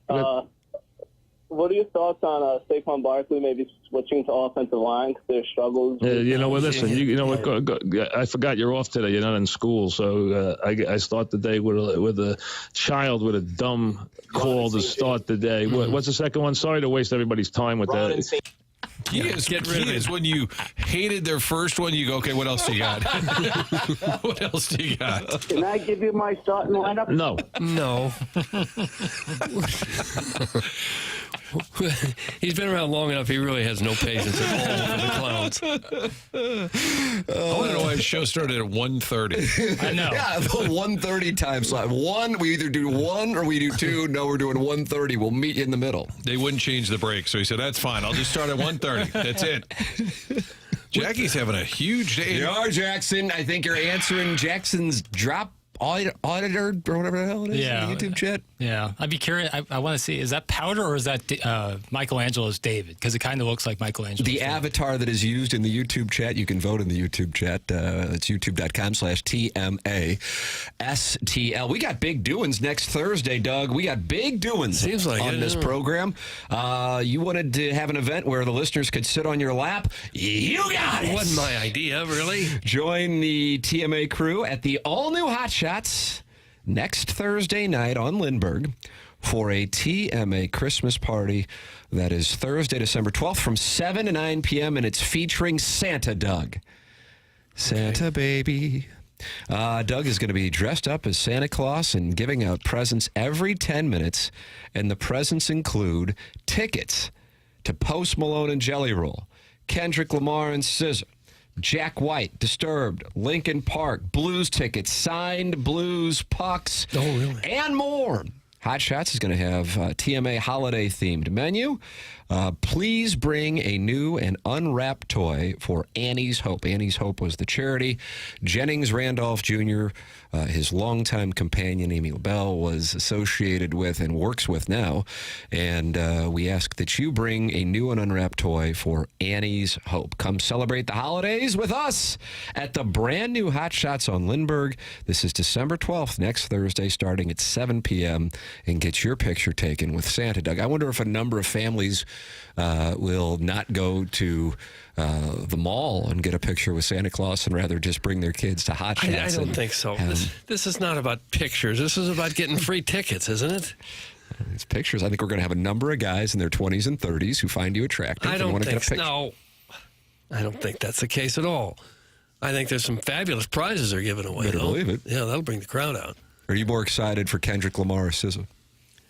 Answer honestly. I wouldn't be able to identify either one if they walked in the studio. I'm sorry. When Kendrick drops a new album, do we just say news from Ken? News from Ken. Just happened. Yeah, 2 weeks ago. Yeah. I don't like to say dropped an album either. How about released? Why do you hate Kung Fu Kenny? I don't hate him necessarily. I just don't like the word dropped. It should be released. What are you dropping? The album. You're uploading. Fire mixtape. Maybe uploading, releasing. That doesn't have the same. Dropping. It's just a term. It's hipper, Doug. I don't like it. Oh, it's not about you. Oh, it should That's be. true. It isn't about you. It should be. It will be on next Thursday, though, when you're Santa Doug. Okay. And the Blues will be on that screen. That'll be a lot. I mean, seriously, that's going to be kind of a fun It's going to be a night. little pony. Yeah, I like it. It's going to be a little pony. Can't wait. That's going to be fun. Next Thursday night, please bring a new unwrapped toy for the wonderful organization that is Annie's Hope. This is next Thursday. We will be giving out the TMA year-end awards in the 10 o'clock hour on Thursday, December 12th. Oh, we will. Okay. I think it's Buck Swope's time. Chairman Kurt won the Listener of the Year, brought to you by Milagro Tequila in 2022. Chairman Steve and Wildwood won it in 2023. I think it's Buck Swope's time, but Jackson, you'll be sending out the votes for the Papal Conclave. For sure. And what we got, Rookie of the Year? Rookie of the Year. Caller of the Year? Texter of the Year? Worst texter of the year. Oh, wow. Yeah, And that's been Harrison's Brother Master like year in, year out, right? Yeah, fan page member of the year has been Kevin Miller. Might as well just change the award to the Kevin Miller Award. No, Bang Bang Gang. Yeah, Bang Bang Niner Gang is probably going to make a run. Emailer of the Year. Emailer of the Year. Wait, you just lost me. This is where it gets Even really Dennis Miller inside thinks this baseball. stuff is a little esoteric. I like that term right there, esoteric. Joey Vitale going to join us coming up in a matter of moments. Him and Martin are going to argue publicly about this Pareko Scott's stick. wrinkled nutsack now says he agrees with Joey that He wants the invite to the Christmas party, though. He acknowledged that in the text inbox. Maybe you can email in for the Design Air Heating and Cooling email today. Martin, Design Air with that Seth Goldcamp. How do you do? Love talking about Design Air. I don't need any copy points, brother. I don't need any bullet points. We're talking about a company that's been around since 1904, so you know they are here to stay. When you're fixing your furnace, you want a company you can call next week, next month, next year, whenever you need service on the furnace, the HVAC, summer, winter, year-round. It's Design Air. Seth Goldcamp and the family, now a fourth-generation St. Louis business, longest-running TMA sponsor. It's real simple. Get online, designair.com, set up the appointment. This time of year, absolutely freezing out there. I hope your furnace is working properly. If it's not, go to the folks who can fix it and will get into your home, fix it without trying to sell you something you don't need. They train their employees not to be in there selling you something you don't need. You don't need the added stress of someone trying to sell you a new furnace. Designair.com is where you can get online, set up that appointment to fix your furnace.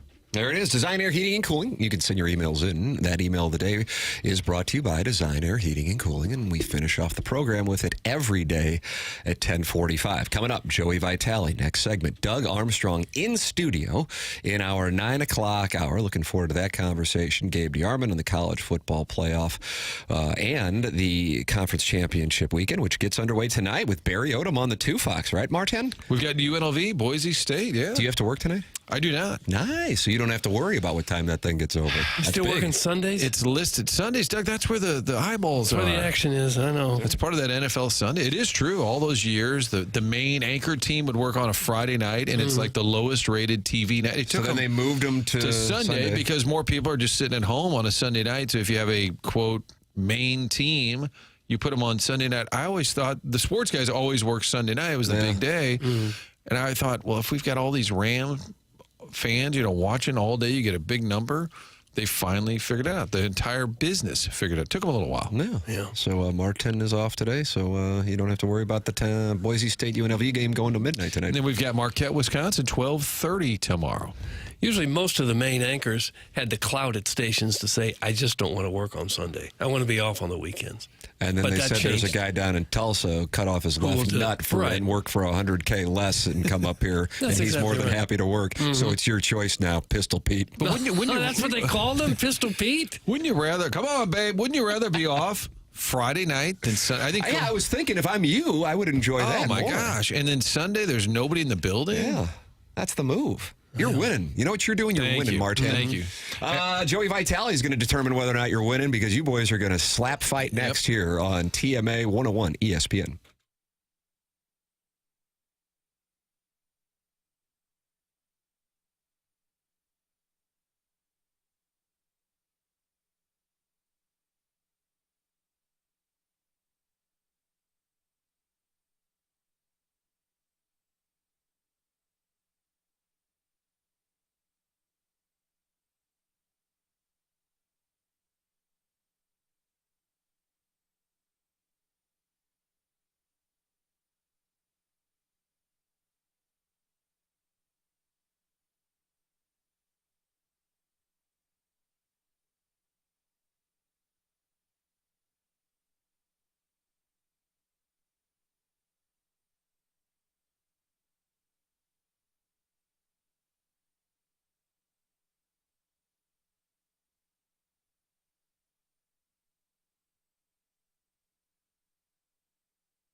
This is the Morning After 101 ESPN.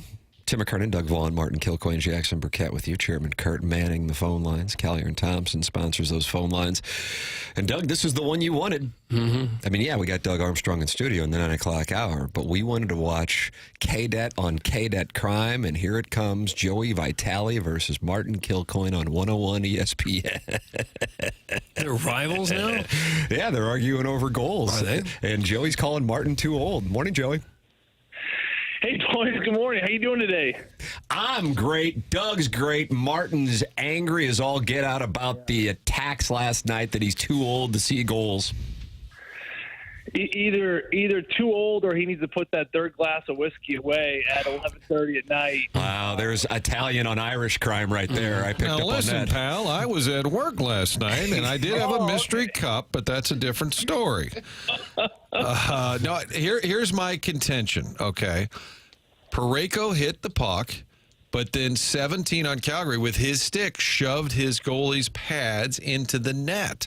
You did say on TV, explain this, you said you didn't think they would allow the goal. You thought it would be overturned, correct? Correct, because I think that I see your point, and my original thought was it looked like it was the defender's stick that hit the pad. But if you really look at it, their sticks get crisscrossed, and this is where you need to check your bifocals.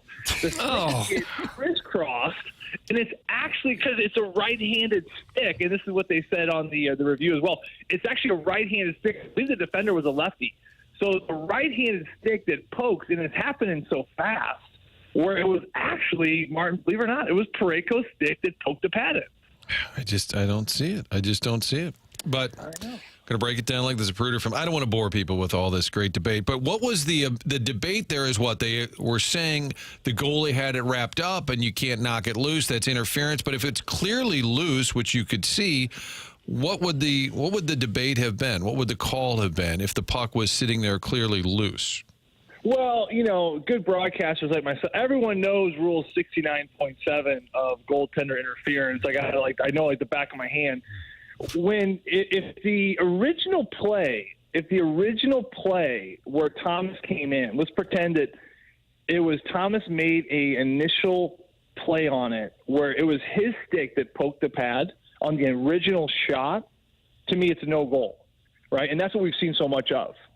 But in 69.7, the rule states that it's the rebound. Whenever it's a rebound situation, it's actually a different rule. So the VAR makes the original save. So now the puck's sitting there. Now we're in basically rebound situation. So it's more of a free-for-all where the rule states that anyone has the ability to get the puck in, even if there is goaltender interference, even if there's a collision, even if it's incidental. It doesn't matter. At that point, it's a free puck. It's anyone's puck. And, of course, the goal would be allowed. That's what made it the difference. It wasn't the original shot where the stick poked the pad in. It was original save, puck sitting there. It's a rebound. And any sort of incidental contact between either goalie or offensive player is pretty much void at that point. Well, it looks to me like a goal. So were you upset that the Blues were allowed this goal? The anti-rights holder. Yeah. I was hoping to see a shootout, Doug. I was already in studio until like midnight last night. Might as well see a shootout as well. The game got started so late. But, I guess it was more my ego. I was hoping that I was right. But unfortunately, as we heard after the game, Jim Montgomery's wonderful comments where he was already almost in the locker room, he said, eating pizza because he was so sure of it. But like I said, Jim Montgomery, he's got the luxury of having, video coaches and all this instant replay. Of course, we don't have that. We don't have that in studio. But at the same time, it was a great win for the Blues last night, and certainly it ended in not the most I would say consistent fashion where players are already down the hallway, and Robert Thomas was inches away from the locker room, just kind of waiting before they finally got to work and eventually celebrated before hopping over there to Edmonton. On a game where you're there late in the studio, then you don't get home until late, do you still get up at 4:30 and bake bread? No, I slept in this morning, Tim. I got up about 5. So it was like slept in until 5, Doug. I woke up at 5:30. My wife, of course, says, "Oh, good afternoon." So she's giving me trouble. She's giving me trouble right off the hop. But no, my internal clock's up. but we'll try to get a good night's sleep later tonight. But no, it's fun. There's no sleeping in this household for sure. How about the Blues run in general, just as a 5-game sample size? Is this something that they can sustain? Well, I mean, they're not going to obviously sustain this 4-0-1 with Monty in the 5 games forever. I think at some point there's going to be a dip. But listen, when you have a new coach, there is that new early surge of energy. And it's like riding that wave. You know, how long is the wave? I don't know. I mean, this could be it. It could go through the rest of the road trip. Maybe it takes us through mid-December. But eventually there is going to be a dip. I think for this team right now is they're taking one day at a time and they're just enjoying this process of what this wave looks like. But it's been a team that, to me, guys, what I've noticed the biggest thing about Jim Montgomery being here is there is just this energy that's been injected in this group. And I think that you talk to Monty, and Chris Kerber and I were talking to him the other day about this, or Kerb was talking to him and he passed it on to me because I'm not on the trip. But he said to him, you know, what about this team did you want to do right off the hop? And Jim Montgomery's answer was, we needed to change the attitude. The attitude had to get shifted here. There wasn't a great attitude here. There was a lot of guys down in the dumps feeling sorry for themselves with everything that's gone on this year. And that was his first shot. Inject some energy, inject some personality. And I think he's done an incredible job of that because, as we know, you can't change a culture. You can't change the direction of a season if the feeling isn't good. It starts with the head. You know, it obviously has to start in the head, and then, of course, it works with the body. So the attitude got shifted. I think it's been a great start.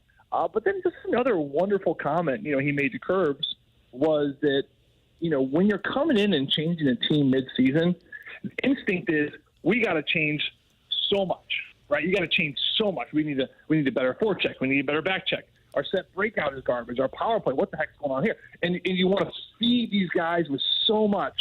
And it's not human nature to accept so much change. So what Jim's done is he's been patient. And he's reflected upon his years of talking to Ken Hitchcock about this, where you come in, and now all of a sudden you got to start with one. Let's start with the forecheck. And maybe we'll build in the second week to the PK.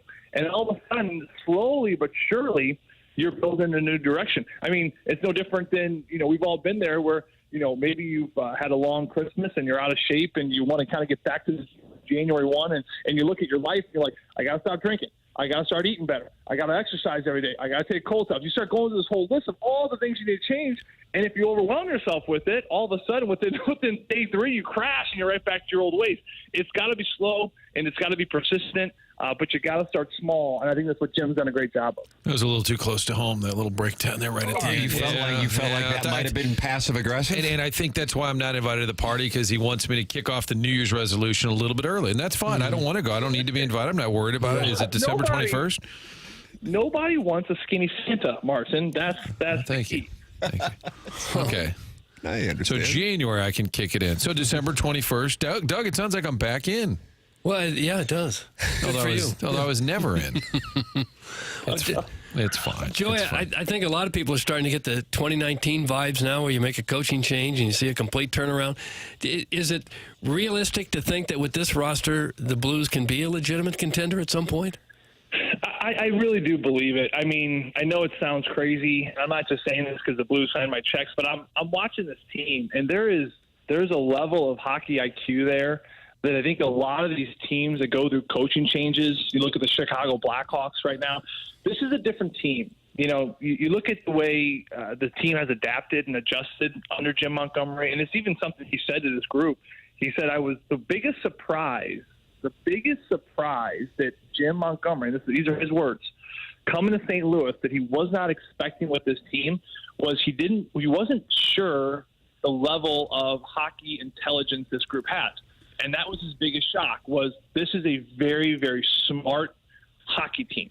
You know, and you go to the intelligence of the game. I was watching a boxing documentary yesterday on FanDuel, and there was this, of course, trainer talking about the art of boxing. And he said, boxing, people think it's like 90% physical and 10% mental. Boxing, he said, is 50% mental, 40% conditioning, and 10% skill. And I thought that was a really great quote. I'm not going to go on the same lines for hockey, but I think the biggest underestimated characteristic of a hockey player that is so treasured nowadays is the IQ. You look at a player like Ryan Suter. How does he continue to play at 39, 20, 24, 25 minutes a night? It's because he's smart. He is good with angles. He anticipates well. He's thinking 3 plays ahead, or he's actually putting himself in the right position. And then you got young players who get called up who are bigger than Ryan, stronger than Ryan, more physical than Ryan, meaner than Ryan, got a harder shot than Ryan. Why can't they stay in the league? It's because they're running in 100 different directions and they're not seeing the game properly. So the hockey intelligence of this team, according to Jim Montgomery, is through the roof. And I think when you have intelligence, what's going to happen next? Coach is going to give a message. You're going to absorb the message. You're going to implement the message, and you're actually going to put it to action. So when you do those things and you have that intelligence on top of already the skill of players like Kyrou and the speed of Thomas and all those kind of things, you're going to have a great hockey team, guys. And not to mention, Doug, I'll put a little exclamation point on it with this.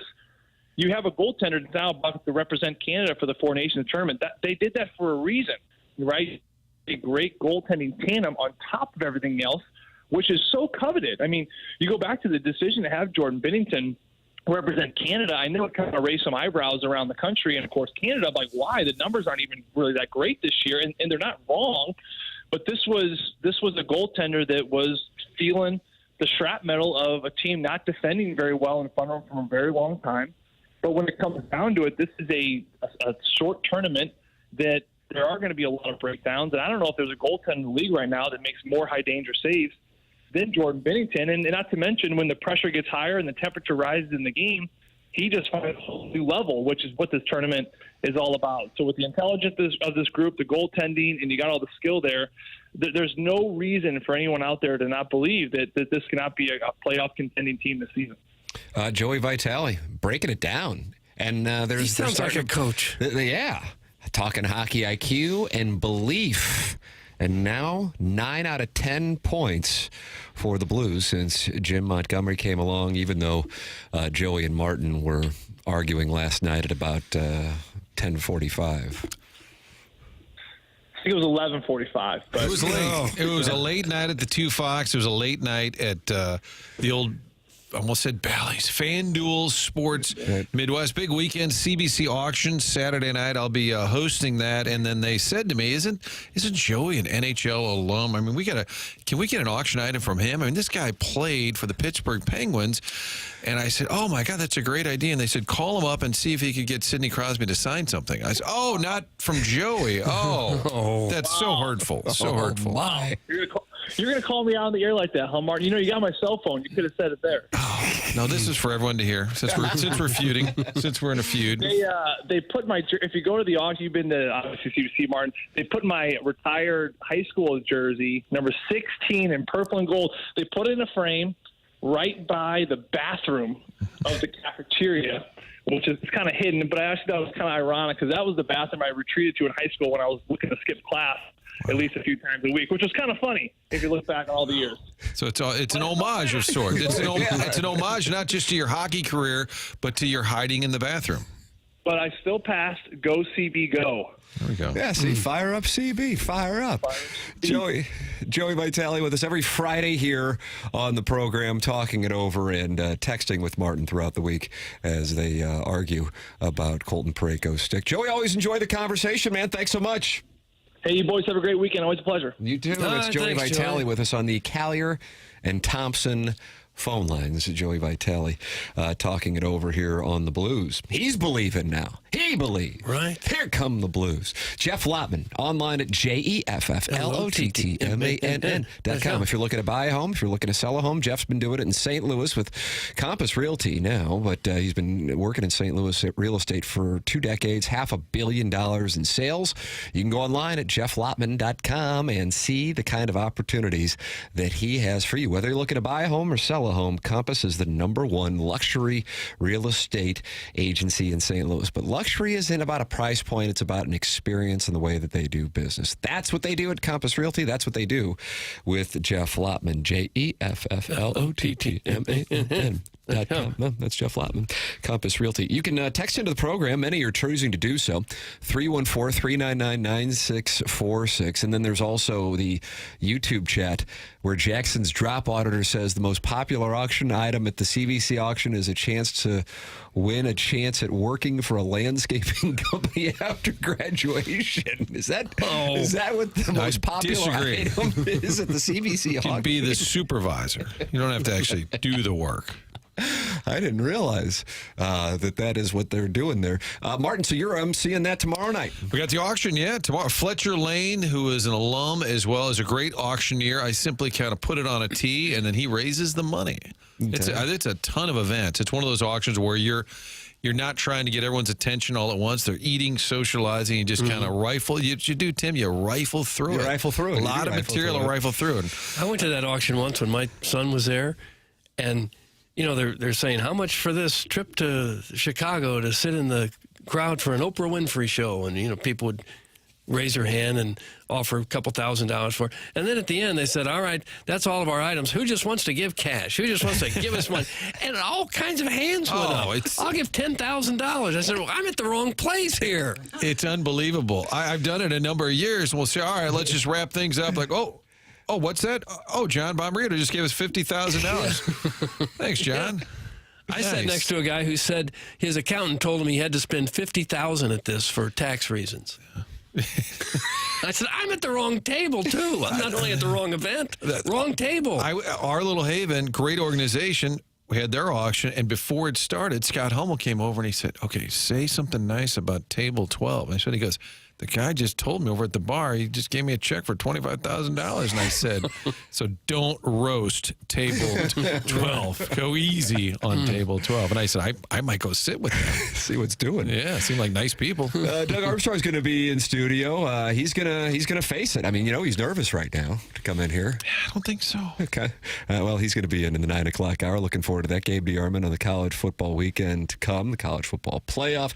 That's at 10:15, brought to you by James Carlton and the Design Air Heating and Cooling email of the day. This is TMA on 101 ESPN.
This is TMA. Just joined by Joey Vitale. Doug Armstrong is going to be with us in the 9 o'clock hour in studio, Doug. You're going to hold him accountable? Well, I guess we're going to have to sing his praises for the move that he made. And Me, it sounds soft. Yeah, I'll be soft. It's an embarrassment. It's going to be pretty hard to rip him today, isn't it? You We going to don't put your rip finger in his anybody. chest? No, we don't rip anybody in person. How rude would that be? Martin and Joey Vitale just went after each other like two little hornets. Yeah. Because it's so, like, if you were to rip somebody and then, like, you go to break, that would be the most awkward 10 seconds in Yes. human history. Please go out of your way to come in and visit us in our studio so we can rip you. Who does that? People who need to settle some scores. Now, I can't skate, but I'll tell you what I see out there. Yeah, that's the toughest part. I don't care you want a cup. That'd be a good first question. Let's start with that. How do you think he'd react? I think he just is this for real? Is this crap for real? Brown and Crouppen, make sure that it's for real. They're the title sponsor of the program. Brown and Crouppen Local, founded in 1979. If you are in a spot where you need Brown and Crouppen services, don't you want somebody who is local? The answer to that question is yes. They know the local ins and outs of your case. That's Ed Herman. That's Andy Crouppen, and that's Terry Crouppen. They come in on Tuesdays here on the program with superior legal services and value client services as well. Brown and Crouppen's part of a community, and they value the St. Louis area community. You're going to get great service and great results. Call them at 314-222-2222 or go online at brownandcrouppen.com. If you think you may need Brown and Crouppen services, give them a call, 314-222-2222, or go online at brownandcrouppen.com and let them know you are a TMA listener. The choice of a lawyer is an important decision and should not be based solely on advertising. Past results are no guarantee of future results, and every case is different and should be judged on its own accord. Tim McKernan, Doug Vaughn, Martin Kilcoyne with you. This is a quick segment. We're trying to catch up, Doug. We're trying to catch up. Yes, I think we just did it. There it is. This is TMA 101 ESPN.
This is Action Jackson with a Sports Center update brought to you by Saliga Heating and Cooling.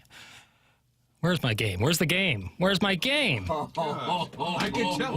Where's my game? The Thunder. The Thunder. The Thunder defeat the Raptors last night, 129-92, in his return to Canada. Shai Gilgeous-Alexander with 30 points, and yes, the swag is still crazy. That was another Sports Center update brought to you by Saliga Heating and Cooling, an independent American Standard heating and air conditioning dealer.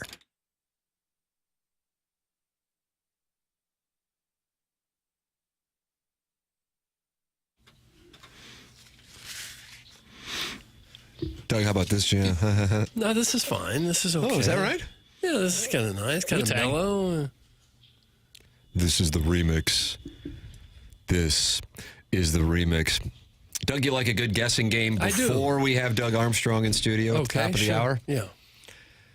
Spotify Wrapped. Jackson condemned people posting their Spotify Wrapped on Instagram. Yeah, and I want a quick clarification, if I may. 10 seconds. Fisher window endorsed 8 o'clock You want hour to- and a clarification. And apologizing for that update. No apologies necessary. My computer reset on me, but I got it done. Doesn't matter. Shout out to Shay. My problem is not with Spotify Wrapped itself. I think that's actually a really cool thing. It's posting it, to Instagram. I don't get that. Do you also include your apology for having Zach Bryan on there? Because that's what I noticed. That's why Zach Bryan was trending on the day of the Spotify Wrapped. Right. Because everybody would apologize because they didn't want Barstool people coming at them. That is how it was explained. Yeah, essentially. All right, Doug, they're able to do it with geolocation to know what St. Louis's top 5 songs of 2024 were via Jackson's favorite thing, the Spotify Wrapped. You love a guessing game. I do. And I got to guess the top 5 songs in St. Louis? I think it's probably good to bring Jackson and Chairman Kurt in on this. Absolutely. Look at Chairman Kurt is leaning in. Probably for this. something Top from 5 songs of 2024 in St. Louis, according to Spotify. It probably has a country music bent and maybe a Taylor Swift bent to it. I would say that we've got multiple country artists. Okay. Am I allowed to get? Or is this Yeah, baby, No, this is yes, baby. A bar song has to be on there by Shabuzi. Number 1. Yeah. Oh, is it? And that's the tribute to friend of the show, Jaquan. Jaquan, right. And Joshua, of course. Okay. What does it sound like, Jackie? Shabuzi? Yeah, you've never heard the bar song? You've heard it. You just probably don't know the name. Performed it on Thanksgiving. Been performed a lot, to be honest with you. Uh-oh. I like the song. I like the jam, but I feel like they're these things are doing Shabuzi a disservice because people are going to get fatigued by the song. I think they're not already. You're right. So there's Yachty fatigue and there's Shabuzi fatigue? That's correct. Okay. How about Jelly Roll and Lainey Wilson singing I'm a Lost Cause? Well, that's pretty good. That is not. It didn't make it. That is not in there. Did Fat Joe have a Yankees bump? Did not make the top 5. This is in St. Louis now. Chairman Kurt, I can tell you're ready to fire a bullet at the pot. But the St. Louis thing worries me a little bit, but I'm going to say Not Like Us, Kendrick Lamar. No, I'm sorry. How about the Taylor Swift song where you're mean? What's that song? What? You're just mean. That's a big song for her. Someday I'll be living in a big old city. There is no Taylor Swift in the top 5. Any Sabrina Carpenter.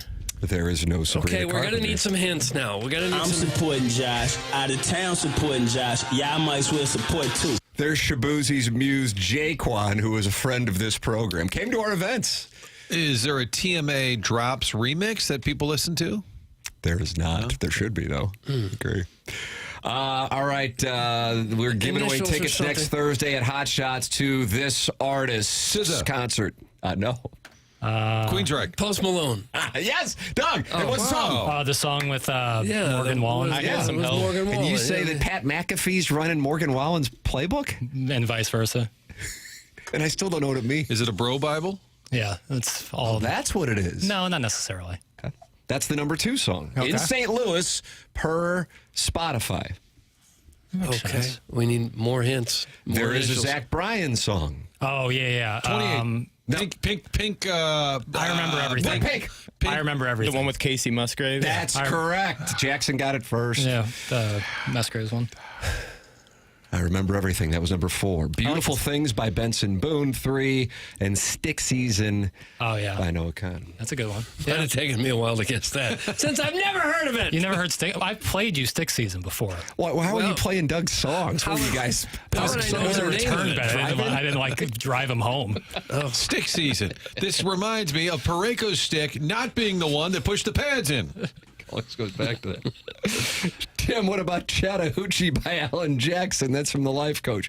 I don't know if they did a Spotify Wrapped in 1992, but if they would have, Chattahoochee might have been in there, but not for 2024. I've heard it said that one of the definitions of getting older is when you stop listening to new music. When you have enough songs, you're satisfied with the playlist that you have. You really don't need anything new. I stopped at about 89. Yeah. I'm really surprised there's no Sabrina on there.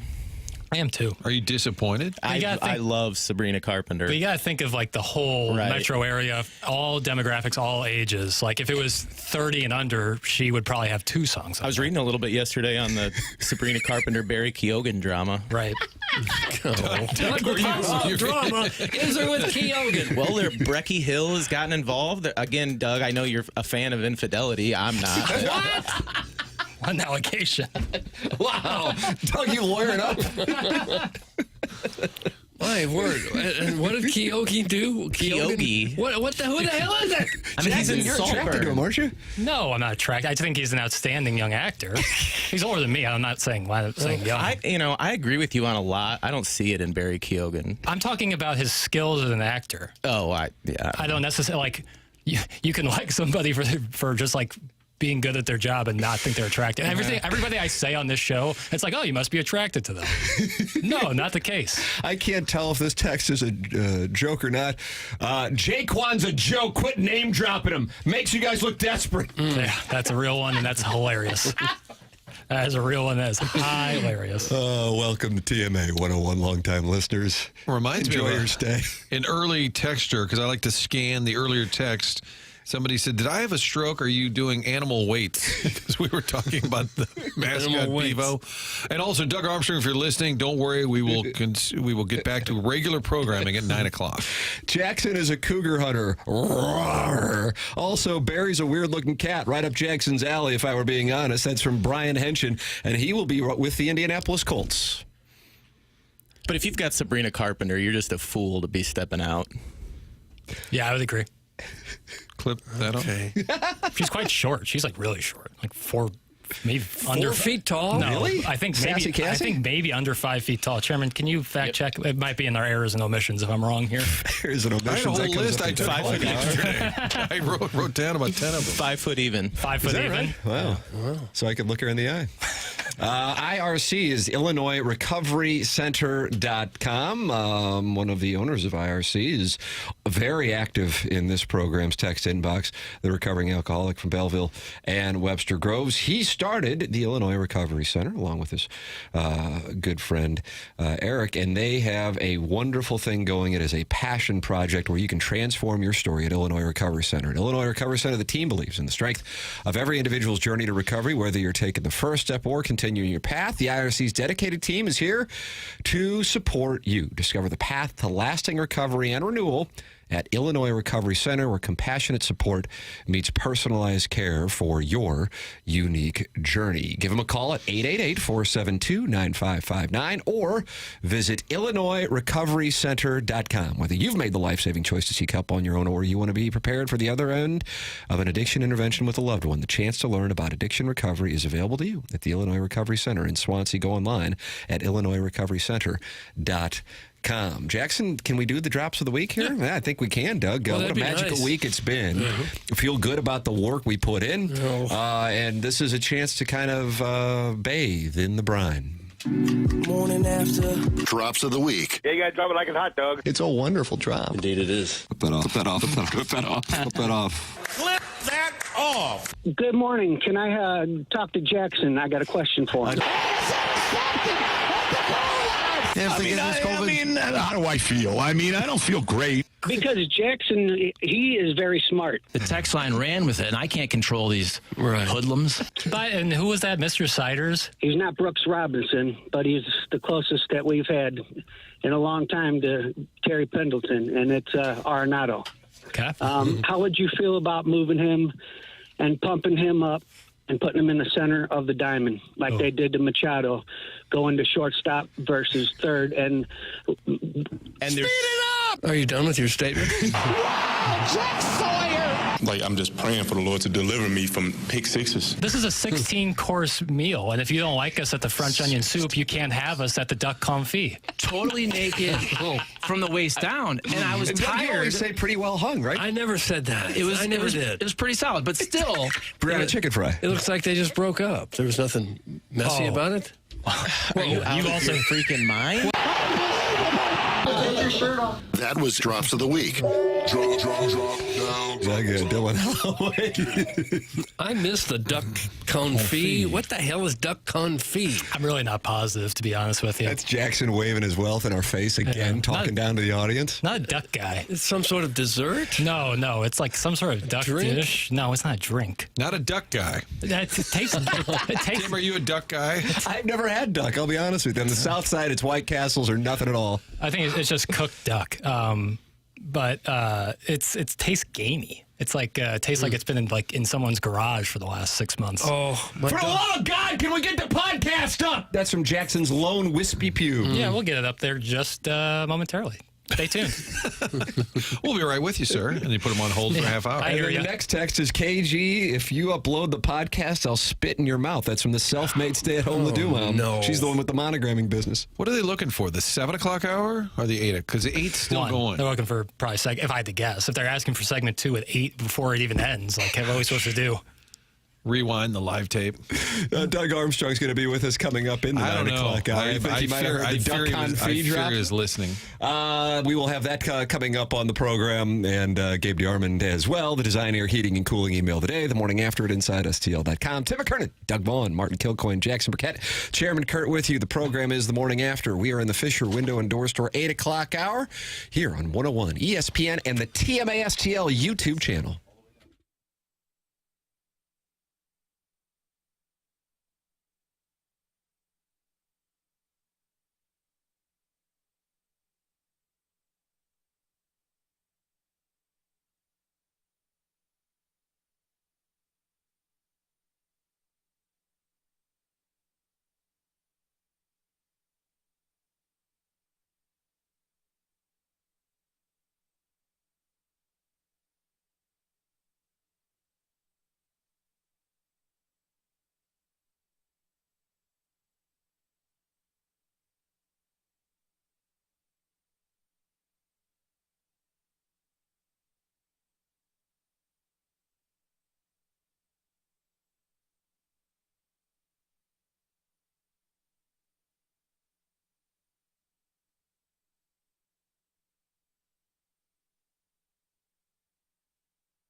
Welcome back. This is TMA on 101 ESPN. Tim McKernan, Doug Vaughn, Martin Kilcoyne, Jackson Burkett on the ones and twos.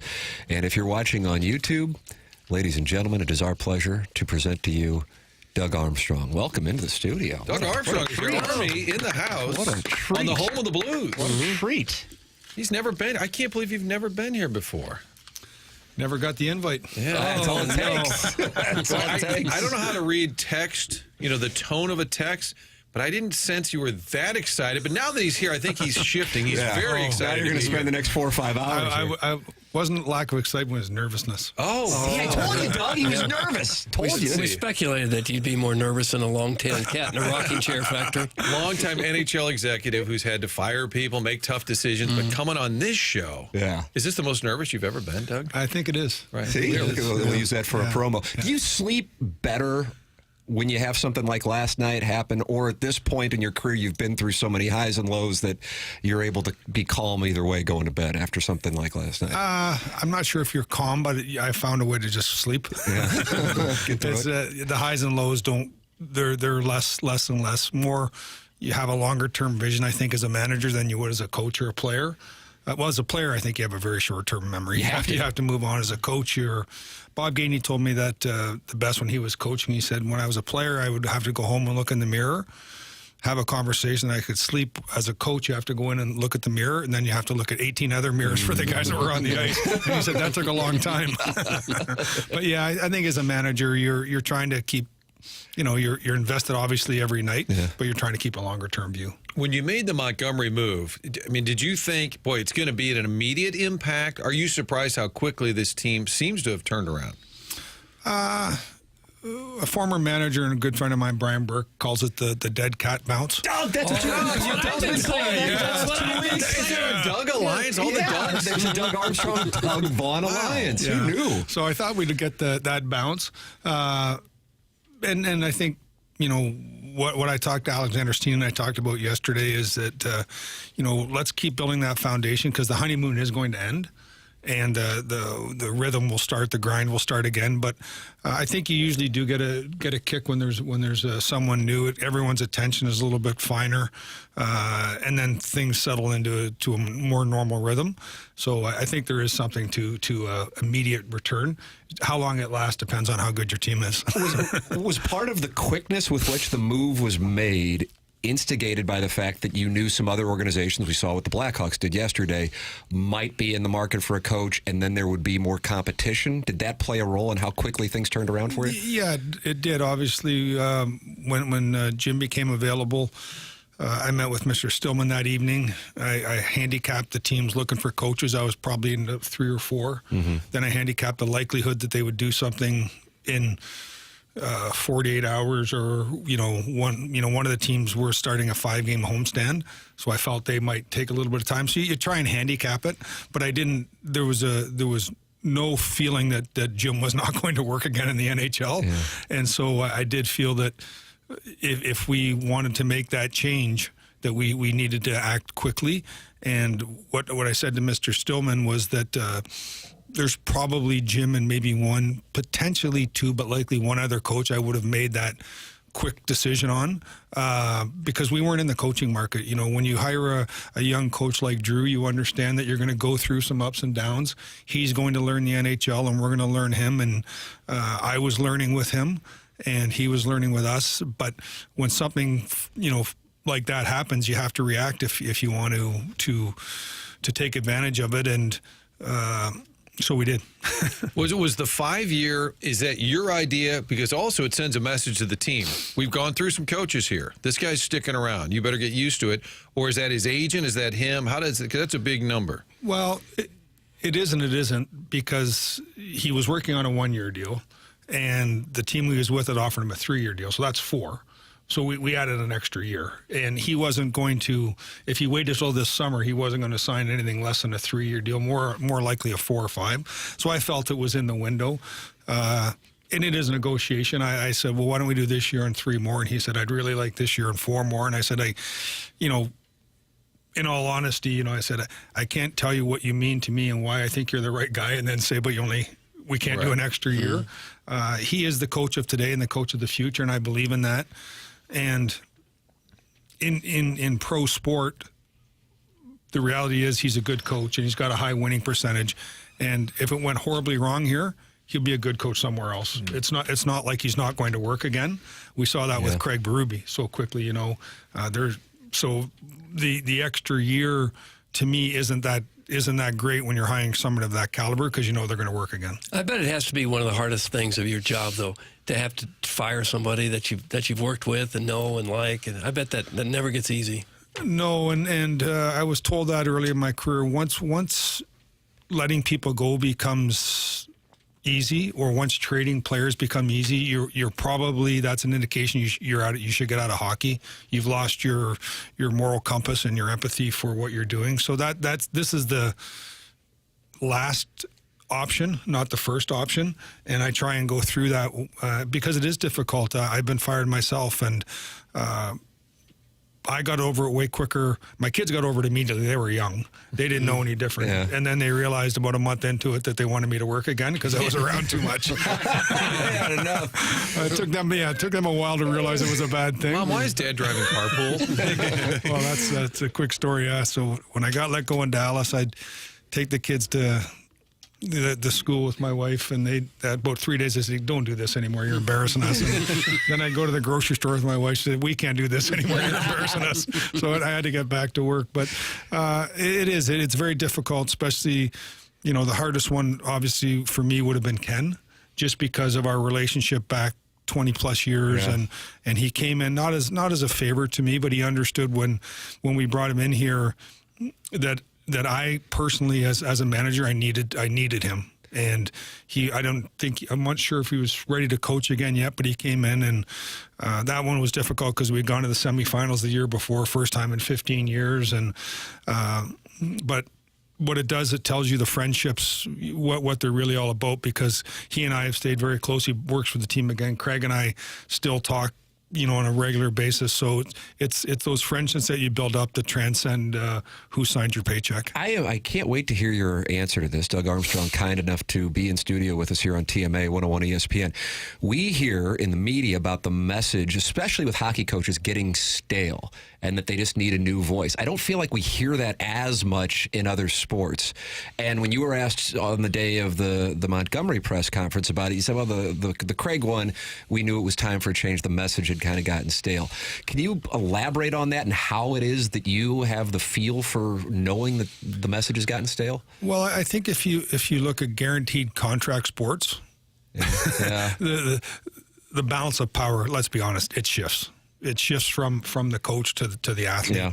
Yeah. You look in baseball, you look in hockey and football, non-guaranteed contracts, the power stays at the management level, at the coaching level. It's interesting, yeah. At college sports, you're rolling through these guys every 3 or 4 years, so when it starts to get stale, and I think, and that's what Jim and I talked about, that's the next challenge in his career. And we went through it from sort of the start of when he started coaching in the USHL. I said, you were there a short time because you won, and then you went to Denver and you were there a short time because you won. Then you were to Dallas, you were there a short time because of off-ice issues. Then you came to St. Louis and you were there a short time because you were a good coach, but there was no reason you weren't in Boston longer. And that's what we want to challenge you, is to be here for a decade. I use John Cooper as the top of the mountain in the coaching. He's been there a decade in Tampa, and great coaches have longevity in one spot at some point. And I think that's Monty's challenge, and it's a challenge for myself and then Alexander Steen and whoever comes when Monty's here, is that to ride through the peaks and the valleys with him, and to do that, we have to support him, and he has to be able to evolve and change as the players evolve and don't change. You gave him a chance here, brought him in when things had gone south in Dallas. Did he have a loyalty, do you think, to you and the franchise because of that? Or you think if two teams were offering him a job, do you think he also has the history playing here and knowing this current roster, but do you feel there was a little loyalty for you guys giving him a chance? Yeah, he's a high character person, so I would assume that played into it a little bit, but I think he wouldn't have loyalty wouldn't have brought him back if he didn't believe in the people that are here now and the vision that is shared between Alexander Steen, myself, and more importantly, Mr. Stillman. He sets the tone of what he expects us to be, and when you lay it out, whether we're going through whatever we're going through now to keep our younger players and not use them for trade bait for immediate success, he wants to know what the prize is at the end of at the end of the runway, and so that's sort of where we're at. But I think loyalty is important to a point, except I'm loyal. I personally am loyal to the fan base. I'm loyal to the St. Louis Blues organization, and if my loyalty goes there, you have to make hard decisions with people or things inside that. But Mr. Stillman told me this early, that he views himself as just a steward for the franchise. He's not going to be here forever, and the Blues are going to be here forever. So I take that in my job too. Everything I do, I try and do for what I think is the betterment of the organization as a whole. Some people think I'm awful at it, but that's the vision you try and take into it, not what's good for me, but what's good for the team. You said great coaches usually have one place where they stay a long time. You've been here now since, what, 08? And the GM since 10. That's a long run for a general manager, isn't it? Yeah, I've been very fortunate in a business where there's a lot of changeover. I've really worked in two organizations. I started in the Minnesota organization, and that transferred to Dallas, so I keep that as one organization, and that was from 2000 to 2008 till they finally caught up to me. And then coming here from 8 to now, and I'm hoping this is my last spot. But I've been very fortunate to work with high-quality ownership in both of those places that allowed me to make my mistakes and grow and go through good and bad times. And that's been the same here. I think getting here, and it was obviously a different situation when I got here. I came and I had 2 years to learn, a little bit like what Alexander's doing now. I had 2 years to learn as director of player personnel, the coaches, the trainers, the accounting people, the marketing people, all the things that go on behind the scenes. And I was able to hit the ground running. And then the ownership change obviously changed my life. From local ownership with Mr. Stillman and his local partners. I think the fans felt a change having someone here that was vested in the city. And I think Ken made my career here, gave me the foundation to go on past his expiration date, and that's why I'm so grateful to Ken, is because he allowed us to build something that we could continue to layer up. Doug Armstrong, kind enough to be in studio with us here. Tim McKernan, Doug Vaughn, Martin Kilcoyne with you on the program. The show is The Morning After. It's presented to you by Brown & Crouppen. It's 101 ESPN. On the other side of a quick commercial break, I want to ask about the manner with which you approach handling your messaging to the fan base, because I think it's really resonated. Whether fans like or dislike a move, they like what I consider to be transparency. And I think that's something that is a lost art in sports and management right now, but you have somehow been able to keep that with the St. Louis fan base, and I know people appreciate that. Talk about that on the other side of the break with Doug Armstrong in studio here on TMA. This is 101 ESPN and the TMA STL YouTube channel.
Welcome back. This is the Morning After. Shows presented to you by Brown and Crouppen. Tim McKernan, Doug Vaughn, Martin Kilcoyne with you on the program. And it is our pleasure to have Doug Armstrong in studio with us on 101 ESPN. You can watch the conversation on the TMA STL YouTube channel and go back and live stream anytime you would like, or podcast via the Schaefer Door Company 101 ESPN app or the TMA STL app.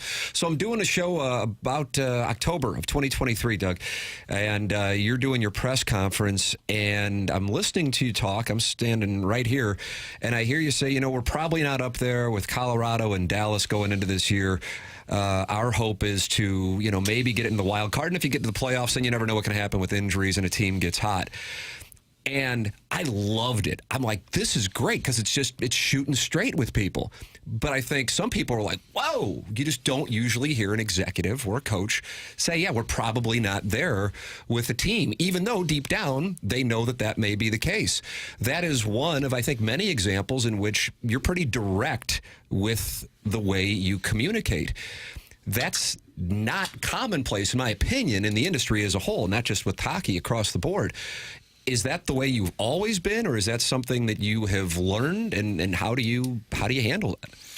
Well, I'll go back to my mentors, Bob Clark and Bob Gainey, leaders of their teams on the ice, leaders of their organizations off the ice, and how they dealt with their teammates, how they dealt with the staff when they became managers, and they were like that. I think it starts with the view on your responsibility to the fan base, and my view is my responsibility is to speak maybe 3 times a year. The coach is the day-to-day person that's going to explain what's going on. I think as a manager, the more you speak, the more clouded the message gets, because we talked earlier off the air, like I try and view things from 30,000 feet. I don't try and view it, okay, we played bad last night. I had to do a radio show the next day that you got to comment on the game, And when you talk, 3 or 4 times a year, you're able to give a more of an overview look. Macro look. But I do think that being fans are smart. They watch the games. I read the chat boards. Like they're in tune with what's going on. They have their opinions on what's going on, but they're passionate about it. And if you lie to them, they lose your confidence, or I lose their confidence in what we're doing. And so you try and say things that aren't hurtful to the team or whatever, but saying when your team is at a certain level, no, we expect to do this, and then you fall woefully short.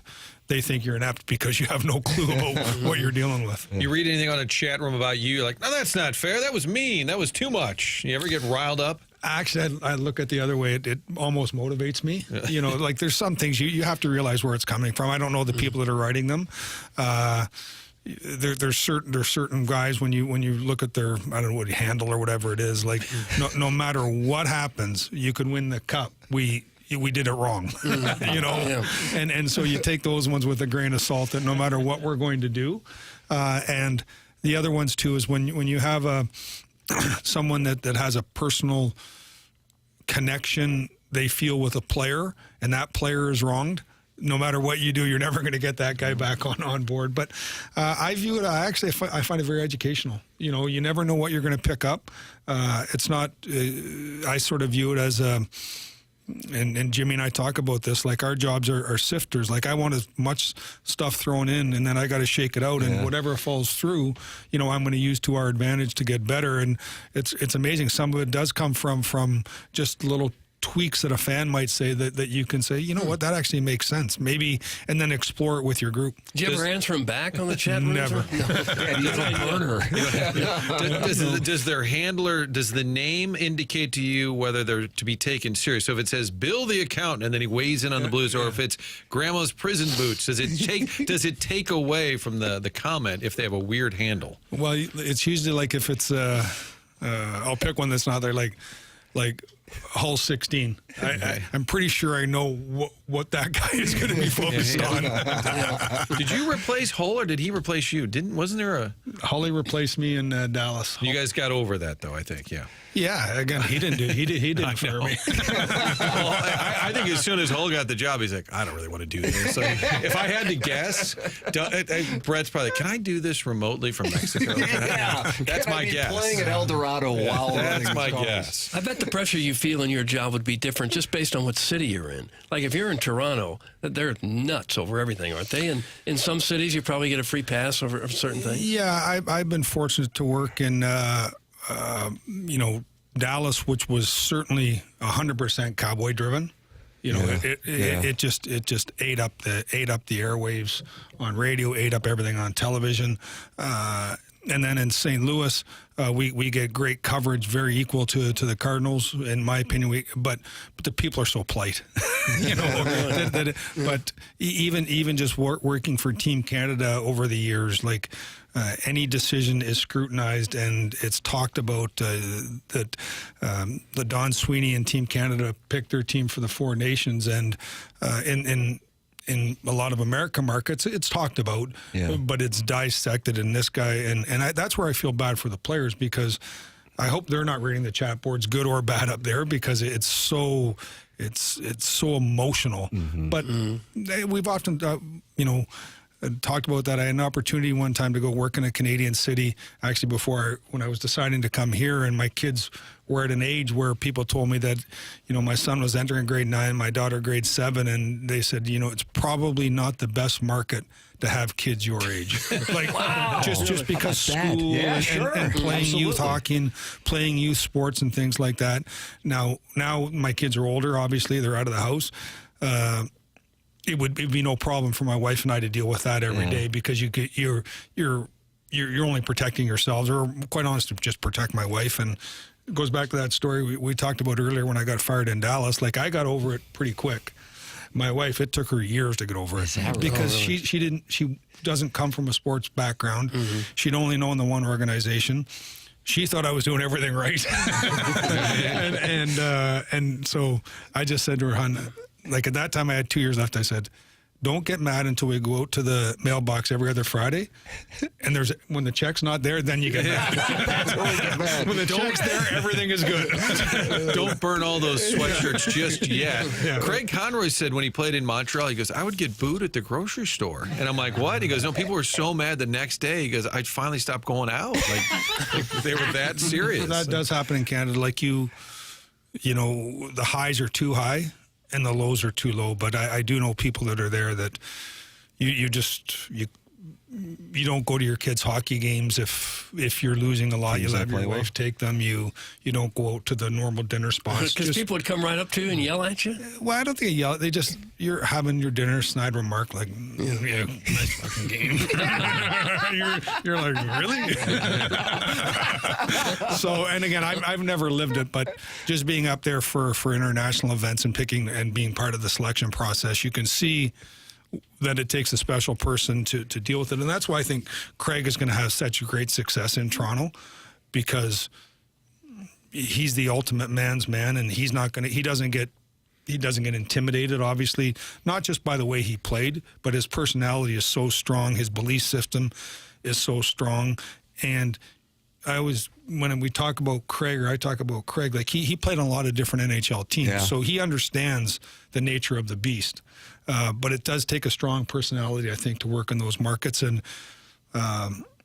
it's just different here than it is in some other places. I thought he wouldn't go to Toronto. I always heard he was going to go to New Jersey, but I thought he wouldn't go to Toronto because it would just be annoying, like the amount of media just peppering him. And then the second preseason game, somebody asked him, is it time to panic, coach? And he said, I'm sorry, what? Is it time to panic? I thought he's going to just lose his marbles.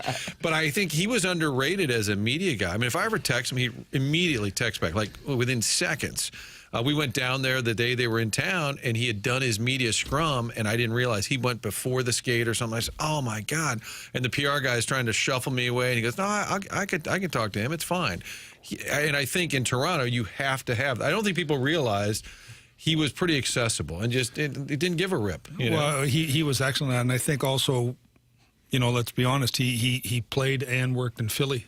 Yeah, You know, that'll put the man to the test. They throw snowballs at Santa Claus. I mean, so I think he learned there. And again, you don't take it personal. I think that's what I learned from Craig, and I learned from, you love the passion. You love the. You want the passion. Yeah, when you don't have. If there's apathy, you got a problem. When they stop caring, that's the problem. That's when you need to be concerned. That's it. But he's going to do a great job there because he can control the environment. You know, he's okay to walk away when he's done talking, and he doesn't talk to hear himself talk. Which I think is a great quality in those markets. Doug Armstrong, our guest in studio with us here on TMA 101 ESPN. You can watch the conversation on YouTube, youtube.com/TMASTL. The player we used to get the most texts about, Colton Parayko. So I think it speaks to the way he's been playing that the number of texts has been reduced. And now it's Jordan Kyrou. What is your opinion of where he is right now and Jim Montgomery's role in helping develop him? I think he's statistically he's producing points. That's what he gets paid to do. There's areas of his game that he can improve as we grow. You know, there's certain parts of the game, but I think every franchise. I don't know how to become that lightning rod, but and I go back to Jay Bouwmeester. I don't know if you recall. Oh, yeah, 100%. The cup year. 100%. It was just Jay, how bad he is. It really was. And then this quiet guy is the lightning rod. He was. And his teammates appreciate him. And everyone, like inside our group, didn't understand where it was coming from because we saw what he did on the ice. And it never ended. And then he had that tragic accident. And it was like we were never going to win again because Jay was gone. It's how quickly they flipped on get him out of here to, oh my God, what are we going to do? And I just think that once that snowball starts, it's almost impossible to stop. You can slow it, but you can't stop it. And so I think that can happen to certain players, and you just have to keep working your way through it and understand that you care about you listen to and care about the people that can help you or actually understand what's going on and not what we like to call the white noise. But it can be contract driven. I think when Kyrou got the same deal as Thomas, people are like, what? He's getting that money already? And then if he makes a mistake, oh, that's the guy getting all the money. I do think that's a factor for some fans. Oh, for sure. It's people look at the dollar value and the dollar value they equate to points. They don't equate to how it helps the team win. So you can be a defending defenseman that makes X amount of money and you really help your team win, but they look and you're 3/4 of the way down on the stat sheet and they go, well, what an overpayment. This guy's and it's sort of like you have to understand where it's coming from. But certainly when you sign a new contract, when you sign a contract of high value, people change. People look at you differently, and that's just the nature of the beast. Did the Oiler players that came over, Holloway and Broberg, you obviously liked them. You wouldn't have pursued them. Have they been better than you thought? I mean, I know that's LaRusso would hate that because you're like, no, we thought they were great. But tell me about what you thought you were getting and now what you have. We thought we were getting players that were maturing in the NHL and going to solidify themselves as good NHL players.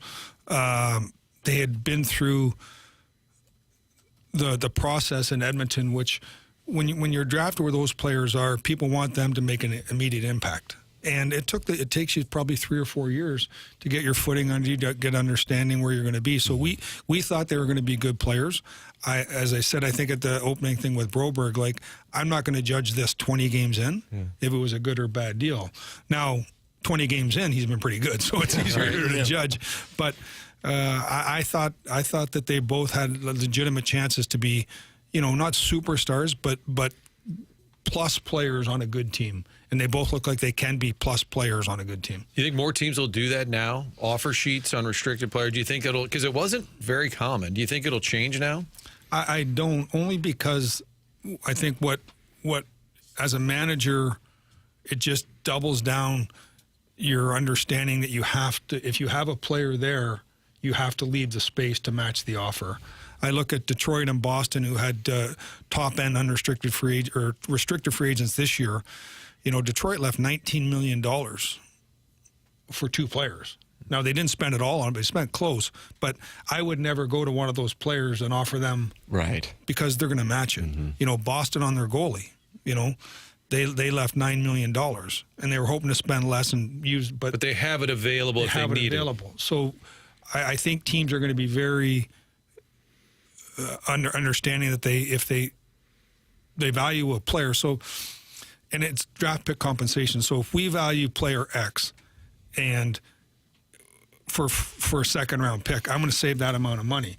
Now, if someone offers them where we would value we're going to get a first round pick, then I would put that threshold. I wouldn't save any more because I'll take the pick. So you have to sort of equate it into that area.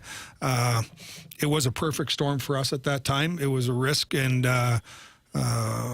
it worked out for us. But I don't see it being something, and especially with the cap going up, you can always find money. It's very good when it's a stagnant cap, because one of the things I've learned with the salary cap system, when you have that artificial inflationary device of 5% a year, over time, even a bad contract in 2 years is acceptable, livable, but when it's a flat cap, it's harder for the system to get you out of your mistakes than it is when it's growing and growing. So I don't see offer sheets being something that you're going to see a lot of. Now, offer sheets for punishment never seem to work, where we're team A, you're team B, I don't like you, and I'm going to make you pay more than you want to pay. I know you can. That's just inflationary. We didn't do this to be an inflationary thing. We did it because we actually thought we could get the players. I remember talking to Tom Stillman this summer, and he said, it's not like we asked the league or other owners, are you okay with it? Because it's within the rules. Like, did it rankle anybody? Was anybody mad that you guys did it? Because Edmonton. Well, I retract the question. Yeah. Did anyone other than Edmonton? No, I don't think so. I mean, and you're less likely to have that viewpoint because we got the players. Yeah. It's the ones where you've seen in the past where you question it because you say, walk me through the logic of doing it, because they have the space to match it, So I don't know. I didn't get any. Now, I've a little bit of. I've been doing this longer than most of the guys in the league, except Lou Lamoriello. So there's a little bit of respect. I don't think a guy that's doing it for 3 years is going to call me up and tell me how to do my job. So they might have thought I didn't hear a lot about it. How hard is it to have such thorough knowledge of every player in the league, so that when his contract comes up, you know that this is a guy you want to give an offer sheet to, and do it quickly? Yeah, well, I think that it goes to your scouting staff, and like we had a call yesterday, lasted a couple hours with all of our pro scouts, looking at our needs today, our needs tomorrow, looking at who might be available this summer, making sure we have multiple people watching them on the free agents, what young players are underperforming, what teams are going to use young players to improve their team this year. If you're in the trade market, what teams are going to use older players to get younger players if we're in that market. So it's, but that's the fun part of the job. And I tell you, the enjoyable part of being a GM, it's 99% done behind the scenes. It's working with people on a day-to-day basis. Alexander Steen and I must have talked 5 times yesterday. He's with the team in Calgary about 5 different subjects. As he's learning, and I enjoy every one of them. And then I, talked to the coach a couple of different times. We had, is Buchnevich going to play? Is he not going to play? What are we going to do here when Letty plays? We got roster issues coming up. There's all those things that just keep the juices flowing. That no one, and as a fan, you don't want to hear about that, or it doesn't really matter. You just want to turn the game on last night at 8:00, and you want your team to win. Sure, absolutely. Doug has a fantasy hockey team. If you were to be in a fantasy hockey league, would you just own the souls of everybody in the league? That's what I was just thinking. Yeah, you'd be good at that, wouldn't you? Ask Mr. Stillman. Doug Armstrong's in studio with us. I don't want to keep you. We initially talked about it, then you texted me. But I do want to keep you. Let me be clear, but I don't want to be like an ass and make you stay, He's looking at me like, what was the agreement? I said, So it's totally, I did see him check his watch. I'm like, he's waiting for Caruso to text with a surprise meeting, but that would mean Caruso's working.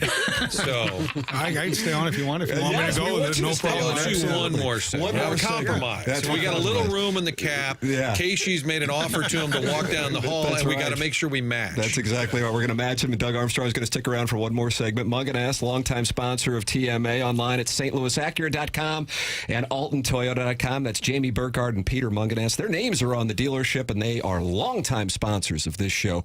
Go online at stlouisacura.com or altontoyota.com, and they have a number that they have set up specifically for our audience to reach them anytime they want, and that number is the following: 314-252-0029. That's 314-252-0029. Can't say enough good things about the people at Munganess, St. Louis Acura, Munganess, Burkhardt, Alton Toyota. Tim McKernan, Doug Vaughn, Martin Kilcoyne, and Doug Armstrong in studio with us. You are listening to 101 ESPN. This is TMA, presented to you by Brown & Crouppen.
Welcome back to Morning After. 101 ESPN shows presented to you by Brown & Crouppen. Tim McKernan, Doug Vaughn, Martin Kilcoyne, and it is our pleasure to have Doug Armstrong in studio with us. Martin, would you consider Joe Buck a friend of the show?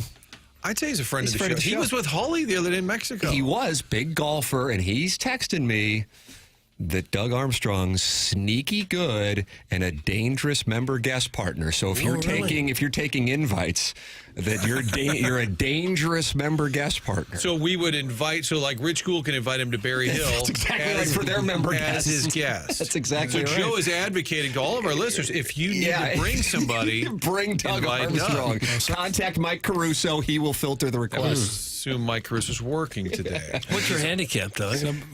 Somebody said I'm really sneaky short. Sneaky short. Is Joe listening from the Hamptons? I had heard him say that he's a sneaky member guest. Okay. And I said, hey, is that correct? You said that? And he said, yeah, he's sneaky good. So you got that endorsement. I guess the cat's out of the bag now. We'll tell him if he wants to invite me to Cabo, it'd be Yeah, exactly. Hudson's out. Doug Armstrong's in. Send the plane. Yeah. Send the flight. Well, of course, yeah. I'm not going to fly commercial. Right. Thank you. It goes without saying. I wanted to ask you, Doug, and we've done a lot of interviews over the years. What was and we talk about coaches getting fired. What was your hardest player exchange? You had to cut somebody or trade them, and they didn't want to go, where it was a difficult conversation. It's usually Darian Hatcher in Dallas was a big one. Again, captain. We're walking into a work stoppage. Didn't have the finances. Didn't see the end game in it. Alex here, Petrangelo here was really difficult because you want to see these things. You want to see its way through.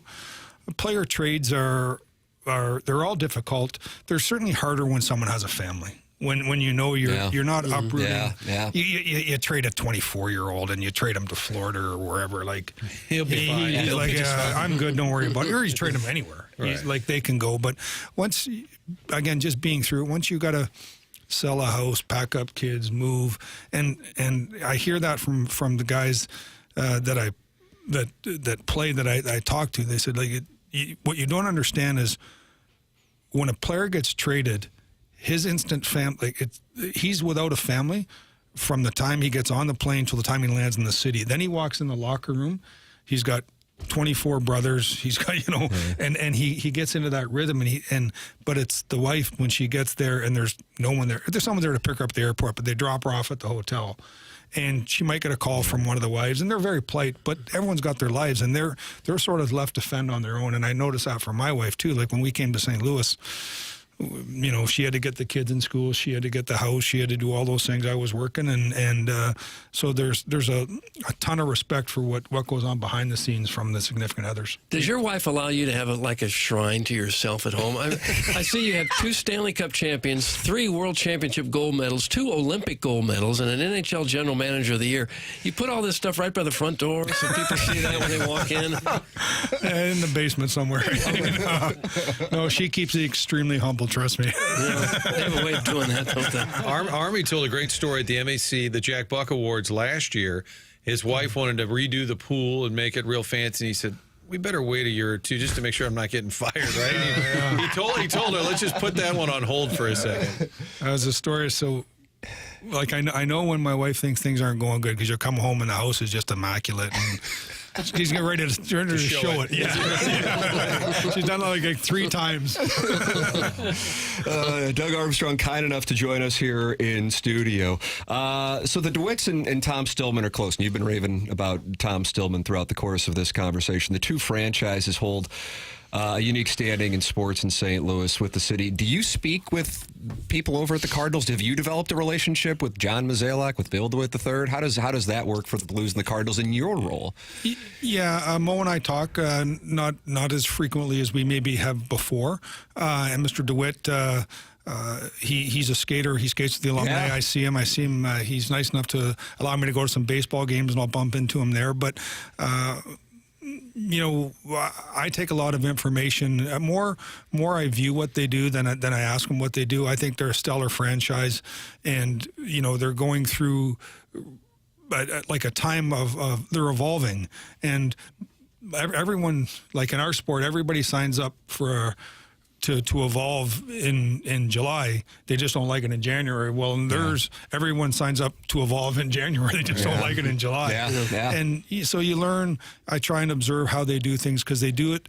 Whatever they're doing, they do it with class and dignity and honesty. And I think they're a fabulous franchise. And you're not going to win all the time, but if you have your compass set in the right direction, you will soon. Is this a unique relationship, the one between the Cardinals and Blues in a market? I mean, you were talking about being in Dallas and the Cowboys were, the thing. Is this unique around sports where, you get a chance to travel around North America? I think this is, yes, one of the most unique. And I think losing the football team galvanized everybody. Yeah. Fan bases, whether you love the sport, whether you were a baseball fan and love hockey or vice versa, you understand what they mean to the city, and I think they galvanized around both those teams. And both those teams were having success also when the Rams left, and it made it easy. But this is this is one of the best sports towns in the country, and for its size, but just in every way. They're passionate about the teams.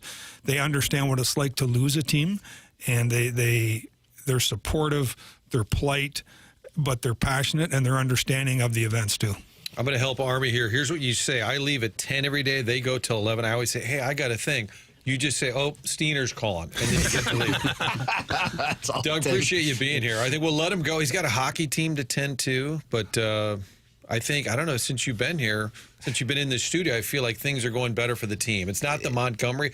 Robert Thomas is on this show. The last 2 call-ins he had, he went out and scored that night. Yeah, yesterday I don't want to and say the previous week. And Jackson, by the way, here, Doug, texted him. He's taking a picture of you, as you might be able to tell, like you're doing a Vogue shoot. But he texted him at 6:15 when the boys were in New Jersey last week, and we're like, oh, my God, if he had his phone on, this is going to screw him up for the night. And then 9 seconds into the game, he scores a goal. So you have Jackson and Jim Montgomery in addition to the team to thank for this run. Well, we really appreciate you coming in. This has been great. Thank you so much. Well, I've really enjoyed it, and certainly happy holidays to you 3 or you 4 guys and all your families and all the listeners. Thank you so much. That is Doug Armstrong. Happy holidays to you and your family as well. Thanks for coming in. Doug Armstrong with us here. This is TMA 101 ESPN.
This is Action Jackson with a SportsCenter update driven by Johnny Londoff Chevrolet and Johnny Londoff Autoplex. The Knicks defeat the Hornets last night 125-101. Karl Anthony Towns with 27 points and 16 boards. That was another SportsCenter update driven by Johnny Londoff Chevrolet and Johnny Londoff Autoplex. See them at Londoff.com. Chevy, together we drive. Are you kidding me?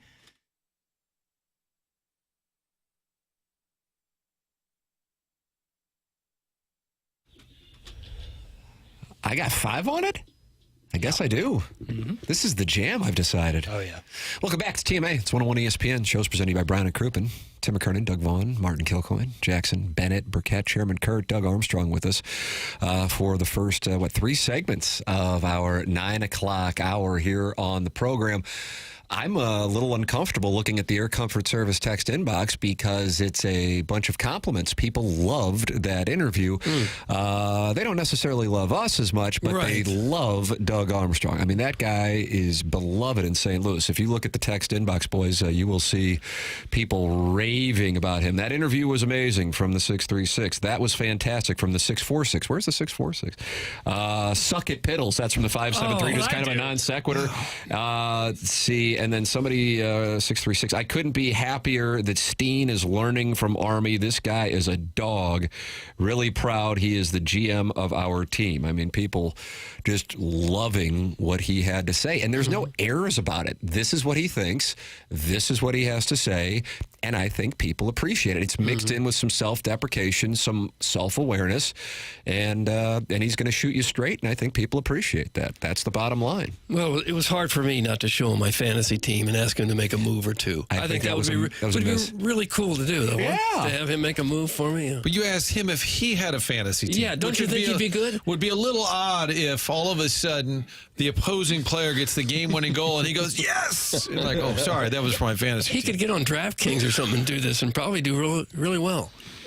Both moves, the Edmonton offer sheets and the Montgomery move, were both kind of cold-blooded-ish and just find a way, make your team better. Don't care if the league doesn't like it. Don't care if I hurt Bannister's feeling. I mean, I'm sure it cares a little bit, but do whatever you can. And he always says it about the franchise. He's not batting 1,000. They've made mistakes. I think the last couple of years, fans have been frustrated at times with some of the money that they've spent. But I think he's having a bounce back year. He's getting the dead cat bounce himself. He said dead cat bounce, Doug. Yes. Of course. That was really huge. Do you think he listens? Secret listener. I love the fact that he scans message boards just to see what people are saying. I have to tell you, I do as well, and I'm shocked by it. Yeah, I'm surprised he admitted to it. I am shocked by it because I really do think guys get to a point. I think probably more for players and managers. Maybe it's a different deal for a GM. I don't know. That you just have to not listen to it or not read it. But as you would note, Martin, Tony La Russa, when you'd be in the midst of an Ask Tony, he would say that the only reason he was aware of Ask Tony was because he had to borrow Joe Pettini's car one day, the former first base coach, and he had it on KFNS where we were doing the program, the Morning Grind back then. Did I make that up, or is that something he said? No, he said that? Yes. Did he have Pettini's car? I heard it because I was in Pettini's car and he had his... God. Oh, my God. I don't remember that. There's nothing worse than a comfortable media person. It's hard to argue that, too. So if Tony had borrowed Rich Gould's car, it wouldn't have been an issue because his AM radio was out. Always on the fritz, he said. Great interview. Army dislikes Cairo, too. That's from Harrison's brother master. That's his conclusion after listening to his answer. He didn't say that. He didn't say that at all. Really enjoyed the conversation. Wonder if he'd take advice from a guy with my current Twitter name / avatar. That's from Scott's Wrinkled Nutsack. So if he saw Scott's Wrinkled Nutsack tweet at him or see a tweet from him, would he then take counsel from him? Is that a cousin of Scott's Wrinkled Ballsack? Cut that off. The Nutsacks and the We ball will hear sacks? that next Friday at 8:45. Okay. I actually was going to ask earlier if he had legally changed his name. Man, I love Army. Honest and direct, it's refreshing, and that is hashtagged with take notes bow tie. Oh, gosh. From the 314. Do you think Mizalak will come in, Martin? I think he might. You want me to ask him? Yeah. They've got the winter meetings next week. Yeah, so the following week. Happy holidays. I'll tell him. Army did it. Yeah. Think Drink will come in? Probably not. But I He wouldn't. I think he would do it if he was around town for a day. Yes, I agree, and I think I would be able to help facilitate that one. You facilitated this one. Who else do we get? Oh, we got the sneaker one is the Kevin Demoff. Now that would be in studio. I don't think he's going to be back in our city limits anytime soon. Maybe not. Welcome. These parts. Becht has been in the station a number of times. Yeah, that's correct. I can't believe Army's never been here. This is the home of the blues. He was walking down the hall. We were doing the halls of Hubbard, listening to a little bit of country, a little bit of alternative, a little bit of pop. We were just walking the hallways. And he said, this is a pretty nice place. I said, you've never been here. You know we're the home of the blues, Doug. So yeah, I do know that. Okay. I do know that. Jackson, do you know that? We're the home of the blues. I do. Okay. Jackson was taking a picture of all of us for like the 101 social media right when I was pointing to him that Jackson had texted Robert Thomas at 6:15 in Jersey. And so I guess the picture, we're all looking at Jackson, and I'm actually pointing at him. Yes. And that's going to be the new show Twitter. Currently, I just changed it. Don't you really? I got to see the picture. I haven't seen it yet. Yeah, he was here for 47, 48 minutes, right around the cutoff, which I kind of controlled, so it didn't matter. But I'm thinking, why are we just now getting something for social media? The man's been here for 47, 48 Chairman Kurt's going to be putting up Instagram clips left and right. Okay. And Twitter and TikTok and whatever else is going on in the social media world. Are we doing Pick 6 today? Yeah. I got them. I got games. I only have 5 Martin, games. you have withdrawn. You had a knee injury. I retired from I had a lower body injury. I got to be honest with you. I'm flattered that people actually want to hear my picks.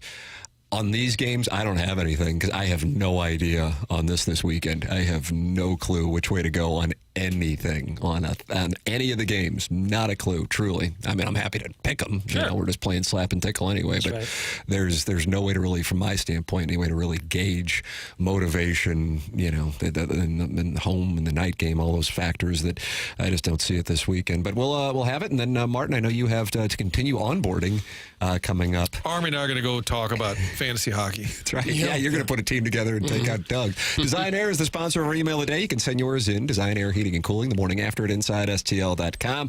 That is Seth Goldcamp and his team at Design Air Heating and Cooling. I read an email from a listener yesterday just raving about the experience, and in particular, not only fixing the problem immediately, but that moment that many of you probably can relate to when you have somebody come out and then they try to sell you on becoming part of some kind of package where you're just hit with dollars every 6 months or something like that. It's something you really don't need. Well, that's not what happened when the Design Air Heating and Cooling technician was at his house, signed the paperwork. That was it. Thank you very much. That's how Design Air earns your trust. They fix it, and they know you'll be coming back to them when you need them next, not because you are forced into it. That is when you know you're running a good business. That's what Seth Goldcamp has, the longest-running sponsor on TMA. It's Design Air Heating and Cooling online at designairservice.com. Send your emails in for our Design Air Heating and Cooling email today. That comes your way at 10:45. We got the Pick 6 coming up, and Jackson's 6-shooter in the 10 o'clock hour. Yeah,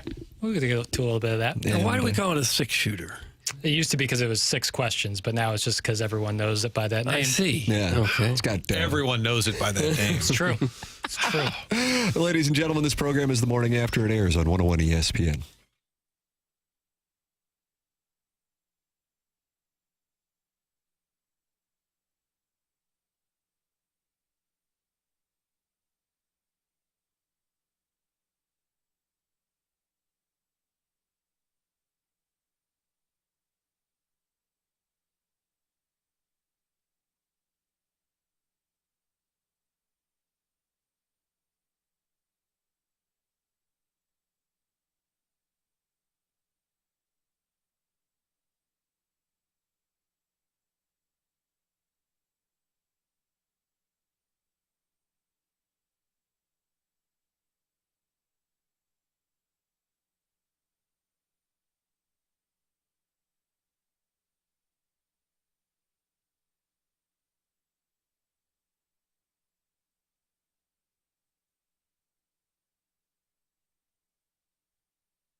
TMA 101 ESPN. Show's presented to you by Brown & Crouppen, Tim McKernan, Doug Vaughn. Chairman Kurt sliding into Martin's chair.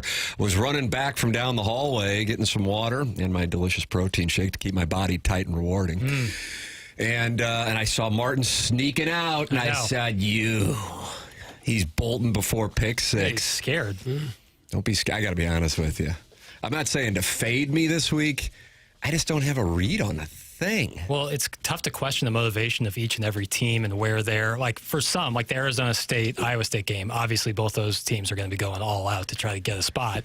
But Texas, Georgia, even Penn State, Oregon, like, what do they have to gain by, I guess, the bye? The bye is the end. I mean, that's there, but do you value it more than, the way that things are currently set up? You might not mind being a 5 seed. Right, right. It's just like who would get the 5 seed. Right, because that could be like a little touch and go, because if you don't get it, like the value of having both moving on already the bye and an extra week to rest could be valuable. But then to be able to play Clemson, like, for example, let me give you this. I'll give you this. Okay. I'm not saying I'm not saying to make any plays based on this. But Oregon and Penn State play at night, same time as Clemson and SMU. Oregon will have the most information at their disposal as to what has transpired before them. And Oregon would, I believe, for certain, if they lose, they're the only team that knows they would be the 5. You follow me? Yes. So that's why I'm giving you that information. Okay. And there's also the information that we know based on the Oregon-Ohio State game that Dan Lanning knows how to find some loopholes and some rules. I'm not saying like cheating. I'm saying like, remember what he did against Ohio State. If he knows that the 5 seed could be really valuable and he knows all the information going into it, just know Dan Lanning knows. Doug, Dan Lanning knows. That's what you need to know, is that Dan Lanning knows. All right, Jackson. What do you want to say, Doug? What I know about this Penn State-Oregon game, which shapes up as one of the best games of the year. It's in Indianapolis. You can get tickets as low as $22. Should we go? There must not be many people going. Should we go? It's a long haul for both fans of both teams. Yeah, Henshin could get us a suite with his pull. Yeah, and we can stay with them. Well, we could all stay with Henshin. I get to sleep with him. All right, I'm with Doug. Nice. Chairman Kurt, you can sit in the corner and watch. Yeah. All right, Jackson, you got some spreads? Yeah, I got some spreads. So let's get into it. I only have 5 games because they haven't released the Kansas-Mizzou spread yet for whatever reason. So odd. Iowa State getting 2 against Arizona. Iowa State +2 versus Arizona State. I usually love this segment because I'm like, I have a really good idea on this. I got nothing, and I mean nothing. I think everybody thinks Arizona State and likes Kenny D. Love. And so therefore, with that number that small, everybody's going to be on Arizona State.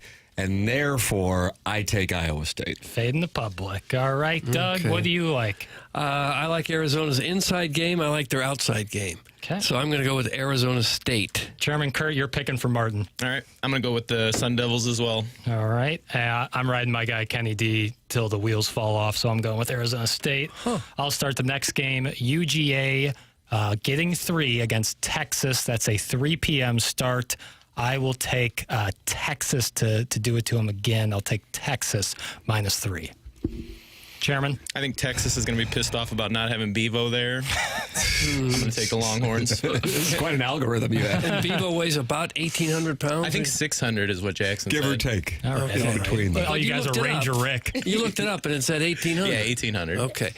I think this is going to amount to a home game for Georgia. I think Georgia will win this. Yeah, getting points. It is tough to beat a team twice, but is it tough if the team isn't necessarily particularly motivated and has a quarterback that has a situation with his ankle? I don't know. And that, I mean, it's such a coin flip. I'll take Georgia. All right. Tim, you're going to kick off our next game, which is Clemson. 3-point underdogs taking on SMU. It's a 7 p.m. kick.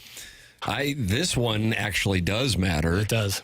The issue here is I'm just not sure how good either team is. Like, I could dig into this one because this one they're actually playing the game, just like Iowa State and Arizona State. And the reason I take Iowa State is I'm surprised that number is as low as it is. I would have thought Arizona State would be favored by more. So with that established, on this one, I mean, Clemson was on the threshold of beating South Carolina before that 4th and 16 Lenora Sellers run. I'm going to take Clemson. Clemson. I am too. As I look at SMU's schedule, they really haven't played anybody all year. They really haven't. I guess Pitt was okay, ranked 18th when they played them. So I'm going to go Clemson. I think SMU's overrated. Clemson losing at home to Louisville, and then Louisville losing to Stanford kept them out of the ACC championship game. Syracuse losing to Stanford kept our guy, Coach Fran, out of the game. Our guy. Of all the teams, Stanford's such a butt ass. So this ACC also is kind of by default, just like by the Big 12. So it's a tough one to go. Chairman, what are you going with? I'm going to go Clemson. I want to see a little chaos, and that's the only ingredient that could get us there. I'll take SMU because I feel like everyone's going to be on Clemson. Really? You think everybody's going to be on Clemson? Is that right? Yeah, I think that they're like, oh, Dabo's just a little bit back. That may, like, people, you give them an inch, they take a mile, and I think they're going to think Clemson's all the way back. I'll take SMU. Where's that game? Charlotte? Yes. And then the final game, where I only Panthers Stadium. I'm sorry, I haven't forgot about Penn State, Oregon, which I'm going to start off here. Penn State is 3.5-point underdogs to Oregon. I'm going to take Dan Lanning in Oregon. I'm taking Penn State. Penn State. Jackson, are we on opposite on everything? Yeah, so far. Wow. One more game to play. I'll go for Oregon there. Yeah, I'm on Oregon. All right. And then the final game we'll do is an NFL game, actually, because there's only really 4 of these games that really matter. Chargers at Chiefs, Sunday Night Football. Pretty good matchup. Chargers are 4-point underdogs there, Arrowhead. Jimmy Harbaugh. Only 4 points, huh? Chiefs have not looked. I mean, they win games, but they don't win games by a lot. No, they don't. Like I think in 10 of their last single possession games, they've won all of them. It's crazy. It's crazy. I'll go Chiefs. Chiefs for Tim. Doug, I feel like you're going to say Chiefs. I'll say the Chiefs' luck will run out. I'll go for the Chargers. All right. I'll take the Chargers. I think the Chiefs will win, but it's going to be one of those 1-point, 2-point little things at the very end. But I'll take the Chargers. Just to stay consistent, I'm going to be completely opposite of Tim here and take the Chargers because they're used to playing road games since every game they play is a road game. If there's a week to go opposite against me, it's this week. Yeah. Before that, with college football, I feel like I can give you some return on investment. This week, it's guessing season. You're 21-11 against the spread up to this point since we started doing this. Yeah. So that's good. That's a lot of money. Yeah, it'd be super profitable. Yeah, college football. I do need to we need to maybe have a little fund next year. And deliver for some people. But NFL, I did some for the hell of it last night. I did prop bets on Jamison Williams. Put a unit on Jamison Williams over 50 yards, a unit on him over 70 yards, unit over on 90 yards, and then over 120. And he got to 80, so it was essentially push. But felt pretty good about that. If you were on Amon-Ra St. Brown, he didn't do a damn thing last night. That was super strange because he had the first 3 receptions for him, I think, and then I wonder if he got hurt. I don't know what that was. The cornerback on the Packers was talking all sorts of mess to him. You like that term, Doug? Talking mess? I don't care for it. So that was eyeballs on Amon-Ra there. Eyeballs on Amon-Ra. Eyeballs on the Colonel. He's going to be with us next. Brought to you by James Carlton. Doug wants to tell us about another fine gentleman, and that is Mark Milton. If you guys are winning your bets and making some money, I assume that you're reporting it to the IRS. Otherwise, you know who might come knocking on your door. The godforsaken tax man. That's right. Yep. And if you haven't paid and you got yourself in trouble over the years, it happens to a lot of people, Mark Milton is the guy you need to know. If you're sideways with the IRS and in any way, you've got unfiled returns, you got tax liens or bank levies or wage garnishments, maybe you're even staring down the barrel of an IRS criminal investigation, heaven forbid, Mark Milton is the guy you want in your corner. He is at the STLTaxLawyer.com. Started his legal career with the Department of Justice Tax Division in Washington, where he represented the IRS in tax cases throughout the country and received the DOJ's Outstanding Trial Attorney Award. How'd you like to have that on your resume? It shows he is one of the best guys in the country doing this, and he now helps individuals and small businesses solve their tax problems. So if you have any kind of IRS issue, any kind of problem at all, contact Mark Milton at STLTaxLawyer.com today, and you'll be saying, hey, I am not guilty. I am what's guilty. Remember, the choice of a lawyer is an important decision, and should not be based solely on advertisements. Hey, if you missed the Doug Armstrong segment in studio with us for about 45 minutes, go back and podcast via the TMA STL app, which is presented to you by Schaefer Door Company. You can watch the segment on YouTube. That's what I do now with my podcasts. When I'm at home and working, I put on a podcast in the background on YouTube, and that's the move. It's youtube.com/TMASTL. The app here on 101 ESPN is sponsored by Schaefer Door Company. That's Jason Gossrau's company, and he's going to be at the TMA Christmas party. That is next Thursday at the new Hot Shots on Lindbergh, which I have heard great things about, and I am looking forward to seeing for the first time next Thursday. You can join us at the all-new Hot Shots on Lindbergh for a TMA Christmas party on Thursday, December 12th from 7 to 9 p.m. It's featuring Santa Doug, giving out presents every 10 minutes, blues tickets, signed blues pucks, concert tickets, including Post Malone and Jelly Roll, Kendrick Lamar and SZA, Jack White, Disturbed, Linkin Park, and more. Hot Shots is also going to have TMA holiday-themed menus. Please, if you can, bring a new and unwrapped toy for Annie's Hope, a charity that we've been working with ever since the passing of the late, great Jay Randolph Jr. If you could, for our TMA Christmas party next Thursday, we'll be doing the TMA Year-End Awards on the air in the 10 o'clock hour next Thursday here on The Morning After. This is 101 ESPN and youtube.com/TMASTL.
live in, which is called Missouri.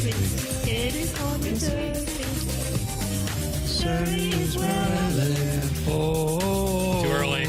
Missouri is where I live. What's it going to be like when Bill Self hears this on Sunday afternoon? You don't give the Jayhawks much hope. Thank you when for they saying run that. into that. Jackson's furious the spread's not out because he's going to empty the bankroll on the Tigers. Right. Here we come. You are? No. Colonel is with us on the Callier and Thompson phone lines. This is the winter of his discontent. It's Missouri Bowl announcement week. It's Missouri, Kansas. It's signing day. It's transfer portal. It's everything. And Gabe gets no sleep, and then he has to come around and play slap and tickle with us. Morning, Colonel. I liked the ensemble intro, though. That was a nice rendition. Wonderful song. Doug's got a beautiful singing voice. Colonel, what game are you looking forward to most this weekend? Like in what? I don't know. Chiefs Chargers play. That's the right answer. I didn't know if there was some college football insight. You know what your answer might be? I think it might be Barry Odom and Boise State, actually. Yeah, I think it's either that or Clemson SMU because those are the only ones that actually really mean anything. Iowa State, Arizona State, but yeah. Iowa State, Arizona State. Yeah, I have not seen either of those teams play it down this year. I couldn't name the starting quarterback for either one. I don't know anything about them. So probably not super interested in that game. No, Boise, I'm looking forward to Boise UNLV tonight. I think that'll be interesting. And, Clemson SMU, I would like to see as well. All right. Well, there you go. Do you have a feel on any of these games? I'm usually pretty decent with college football picks, but I don't know where the hell anybody's going to be as far as motivation goes in the bigger games. Yeah, I'd be surprised if Boise got beat tonight. Yeah. Clemson SMU. I know SMU's been a better team. But it means something to Clemson, and Clemson's been there, and I think being there matters. I think Clemson wins that game. And in the Big Ten and the SEC, I don't know what the motivation really to care is because in the SEC, you're playing for the difference between the 2 seed and the 7 seed.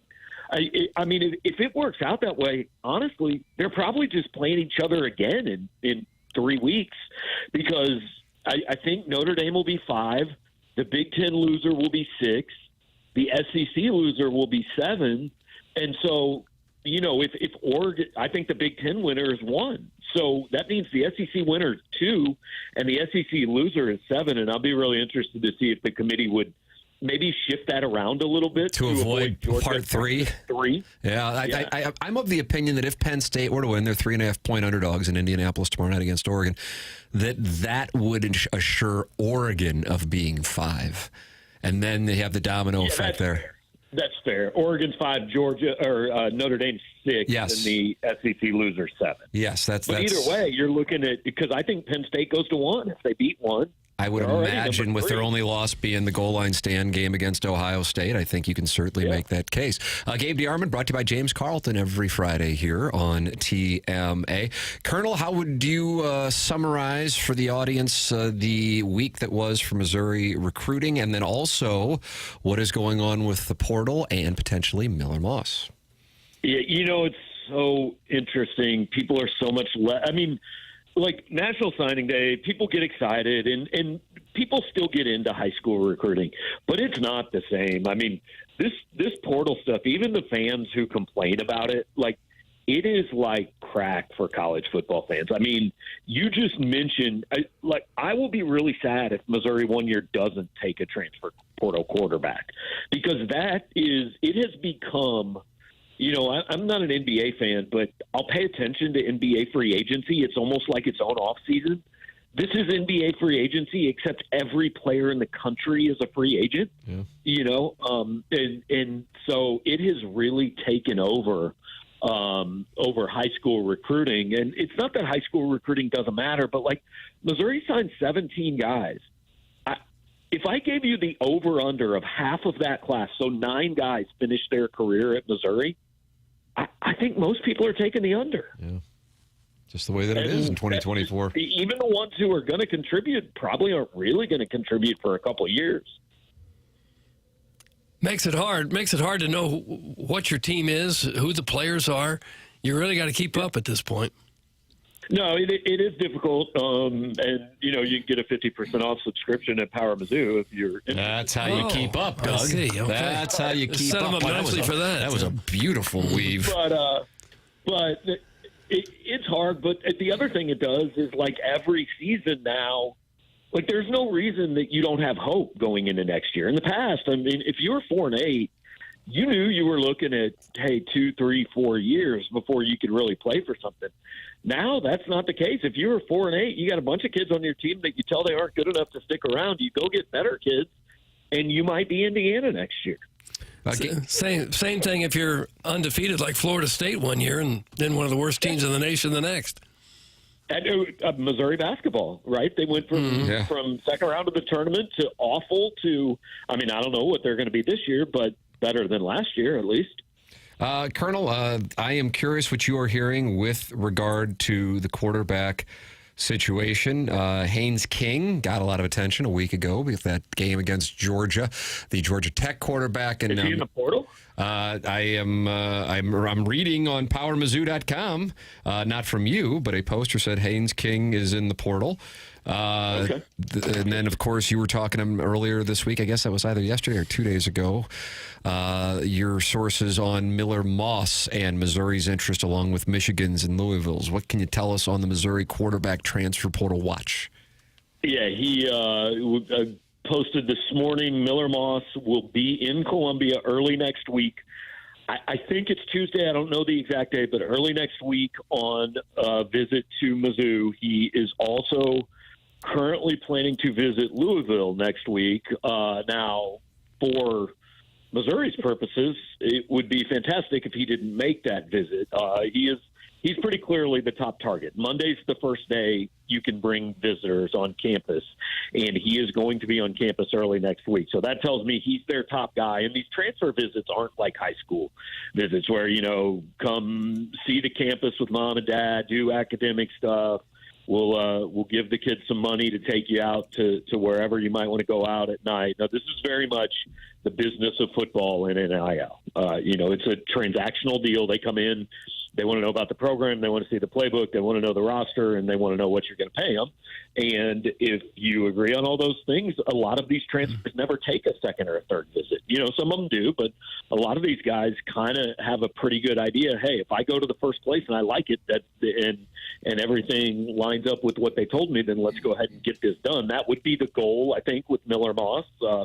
He's emerged as the guy Missouri's kind of targeting in front of others. I believe they will, if they don't get Moss, I believe they'll be involved with Jackson Arnold from Oklahoma.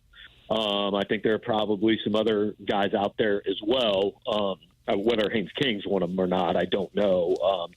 I love watching Haynes King play. I don't know passing-wise if he's I don't know if that fits here. But they will have some contingency plans. Do the players still worry about things like, will my academic credits transfer? Or do they even go to class anymore? I was going to say, do these guys go to school? Is that okay? Yeah, I'm wondering anymore. How many of them go? Will my online credits from University of Phoenix A transfer to online credits to University of Phoenix B? Yeah. Look, there's all sorts of reasons, and I don't want to pigeonhole all the. It's not like every kid just lines up and takes the biggest payday, right? But it's a factor, and it's probably the number one factor, just like it is when any of us look at a job. Right, exactly. I don't get why guys get their asses ripped for taking the most money. What the hell is this? Exactly. It's not like any of us is going and saying, yeah, it doesn't matter what you pay me. I'm just here because I love your company. Nobody's ever made a decision like that, and I don't know why these kids should. No. Colonel, I think it speaks volumes that Missouri's playing Kansas in basketball, and we've been talking about high school kids signing, and now just getting to it. What is your anticipation for what it's going to be like on Sunday?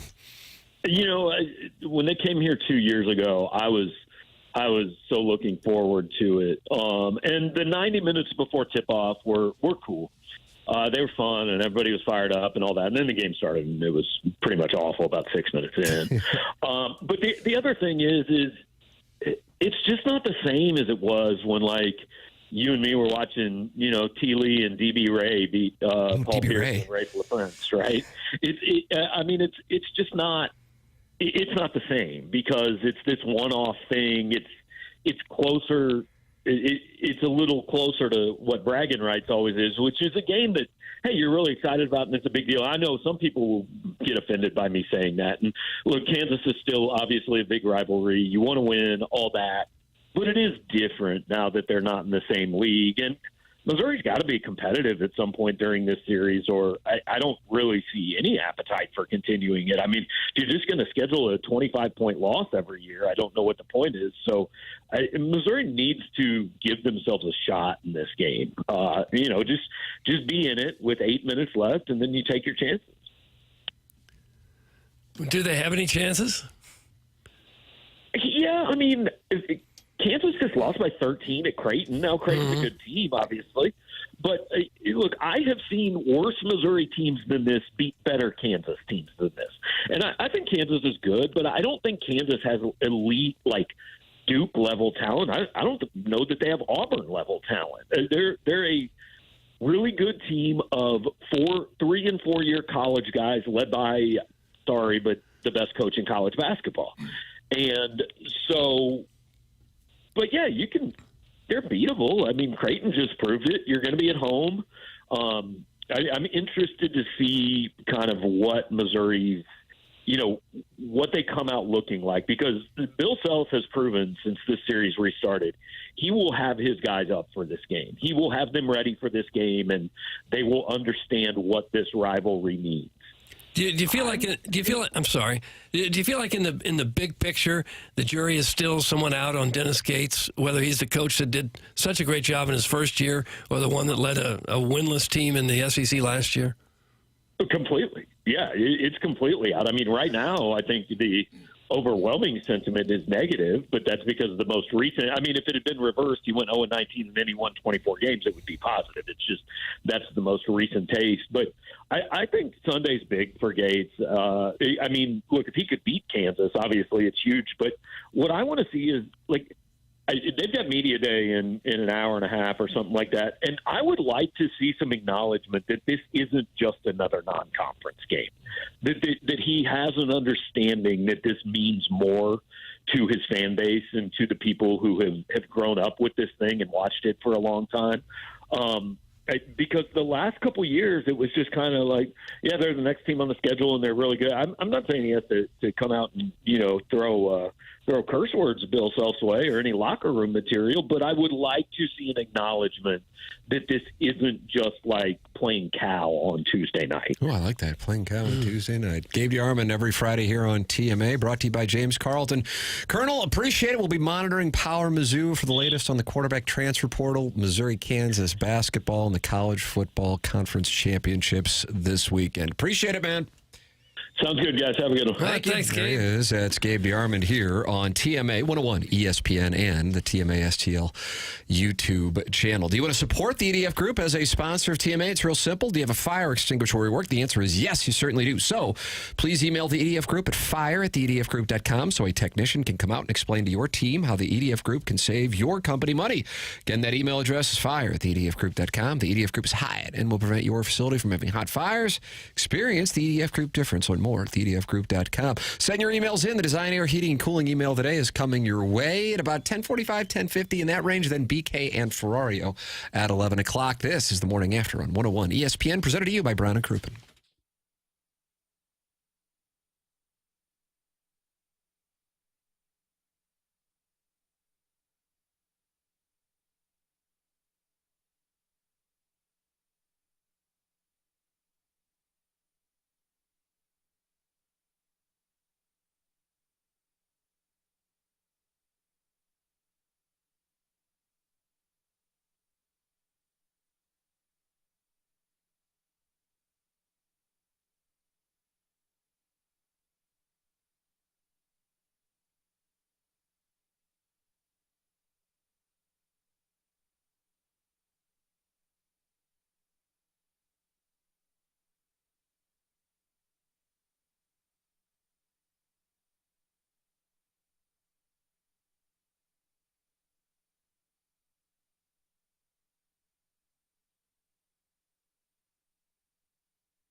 It's TMA. This is 101 ESPN. The program is presented to you by Brown and Crouppen. Munganess, the sponsor of our 10 o'clock hour. Tim McKernan, Doug Vaughn, Chairman Kurt, Jackson Burkett with you. Chairman Kurt cutting up things for the TMA's social media of Doug Armstrong, who spent the 9 o'clock hour in studio with us. Major recommendation to go back and either listen via the Schaefer Door Company 101 ESPN app, TMA STL app, or watch on YouTube, youtube.com/TMA STL.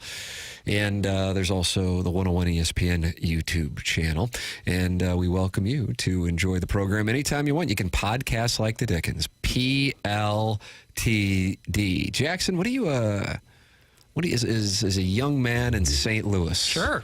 What do you got going on this weekend? What's on the itinerary? I need to know. I need to know what's going on. I'll live vicariously through you.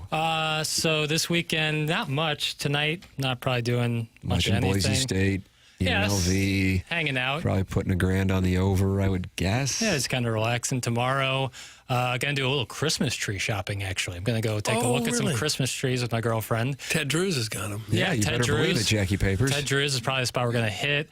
Then we have like a... You going to get a frozen custard, boy? I hope. What flavor? I'm a chocolate guy through and through. Just chocolate? Yeah, not a toppings man. No, you're not a toppings man. That's correct. Okay. I just kind of like chocolate ice cream and chocolate frozen custard for that matter. And then tomorrow evening, we have like this family kind of Christmas party thing. Yeah, so not really not. And then Sunday, obviously, is game day. Chairman Kurt, do you swipe left? Do you swipe right? Yes. Swipe. What is on your itinerary? Be heading to Little Rock as soon as I get segment Holy hour crap. 4 uploaded. Yeah. Seeing my people, Doug. It's been 25 years since I was in Little Rock, and they're having a celebration for me this weekend, and Kurt's going. Yeah, I already talked to the mayor. Make sure he's got the red carpet rolled out in your honor. Even though you won't be there, I'll be there. But Are they giving Tim the key of the city and you're accepting it? I'm in talks. It's not confirmed, but I'm hoping. Even if they don't, I'm going to make one and bring it back. And bring it back to the key to the city, Doug. I had 7-8 great months in Little Rock, Arkansas to start my television career. Your old station going to put you in their Hall of Fame? The KTHV TV Hall of Fame. Today's THV. We wore the little 11 pin. Nobody was wearing pins in Little Rock for their station. I bet you were on board with that. Wearing a little pin. When you're fresh out of school and 22 years old, you're on board with whatever they tell you to be on board with. I know it's been a quarter century since you were down there, but what if I switched my app settings over to Little Rock on the Bumble and the Hinge? What do you think I should expect to find? Wow. I had a girlfriend who I met while I was down there for that time. I don't even know. I think there's something called the Riverwalk, which is the scene in Little Rock. Yeah, Are you familiar with that? Yeah. They have that in San Antonio as well, right? Isn't that called the Riverwalk? It's much nicer in San Antonio, but wow, taking Little a Rock shot. is doing what they can. It's a nice little riverfront area. Okay. Yeah, I don't know. I don't really, because I was. But you only need one, right? No matter where you go, you can find one gal to your liking. The thing is, Doug, you need to cast a wide net, and then you can narrow it down as the night progresses. I'm in the news, sweetheart. Like how wide a net do you need to cast? You need to find 5 or 6 that you think you might like? In case some don't work out, yeah. You know, it's like the end of the night at the club. You don't want to be left and the lights come on and you're a little disappointed with what you see. So when those lights come on, that's a moment. I think everyone's disappointed. It's so Both bad. sides where of was the the aisle. place in Columbia where you would be in the lights? What was that place? Fieldhouse Viper Room? Yeah, all the bars closed at 1 a.m., which is not in college. Like it'd be weird not to be out till 1 a.m. So when the lights did come on, you noticed, and no shot at any of the bars there. This is just how the cost doing business, how filthy everything is around you. I've read. Like truly gross. And you're like, and these poor staffs have to go clean this afterwards, and you have to walk out into the Columbia night. Not great. I was hoping maybe there'd be some eligible bridesmaids there, Doug. Oh, in Little Rock? Well, I'm going to a wedding. Oh, got it. Like literal bachelor Yeah, it's like, party. is this a bachelorette haven? No, Little Rock, Arkansas? literal bridesmaids. But the couple getting married is much closer to Jackson's age than mine, so I'm not even sure that would be in play. I might have to lie about my age. But you understand, like you speak Gen Z, you know, like you're not. That'll get it done? Well, you're not like, if someone says something to you, you know, like the vibe. So be like, hey, what do you think of the Sabrina Carper? Yeah, you're nice. You're not behind on the I would say like there's some guys who can defend guys who are 7 feet tall, even though they're only 6'6". You could be with someone who's 25, even though you're not that age. What age would you like to tell them that you are? I mean, what do you think I could legitimately say? And 34 all day long. 34? No question. Okay. Yeah, No question. I think so too. Or even younger. You could pass for 30. Tell her you're a chairman, too. That's true. Yeah. If she hears about the move over to HD1, it's over. I would think that's the thing right there. Yeah, That's talking Gen Z. Talking radio. That's right. That's exactly right. Doug, I'm talking, or you could talk about HVAC if the HD1 thing doesn't play. okay. It's an aphrodisiac. Yeah. You walk up and say, how's your furnace working, babe? That's what you say. And she says, well, not well. You say, I got a guy. I know a guy, yeah. I got a guy. Yep. And that's Design Air. I know Seth Goldcamp. I can get you his number.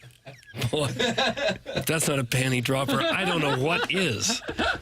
So you've got your game plan now, and it could work in St. Louis for you too, I suppose, if you're desperate. If you've tried everything else, you go up and say, hey, babe, how's your furnace running? And then you say, well, if she says not well, okay. Design Air is where you need to go. Design Air Heating and Cooling, because they've served over 10,000 people since they came into business in 1904. Fourth generation St. Louis business, longest running TMA supporter and advertiser on the show. Known for their honesty and going above and beyond the call of duty there. They've been in my house, and they put on the little booties when they walk in so that they don't track dirt into your home. They just got it all together. Seth Goldcamp is a fantastic guy, and he's got a large group of people that have worked with him, technicians that have worked with him for many, many years.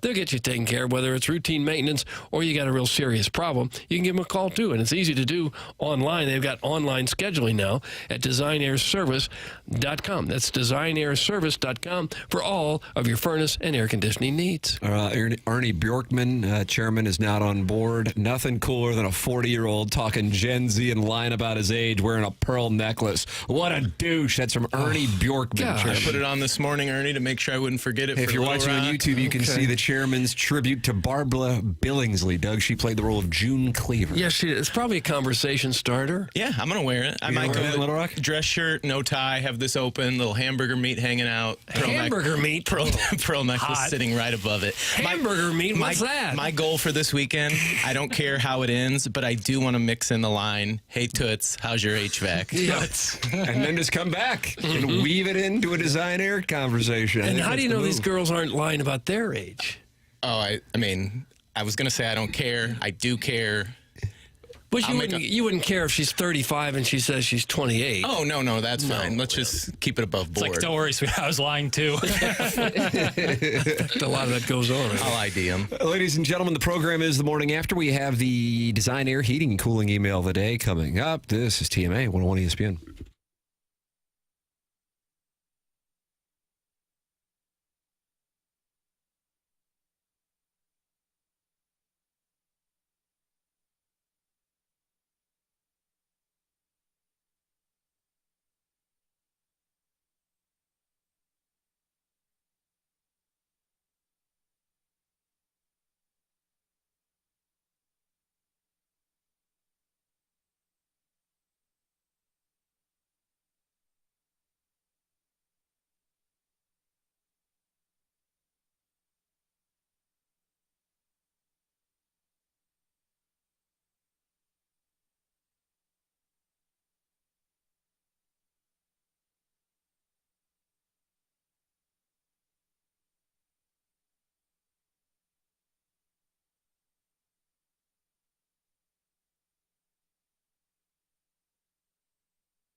This is Action Jackson with a Sports Center update driven by Johnny Londoff Chevrolet and Johnny Londoff Autoplex. Blues play tomorrow night, taking on the Edmonton Oilers. You can catch that right here on the home of the Blues, 101 ESPN, pregame at 8 p.m., puck drop at 9 p.m.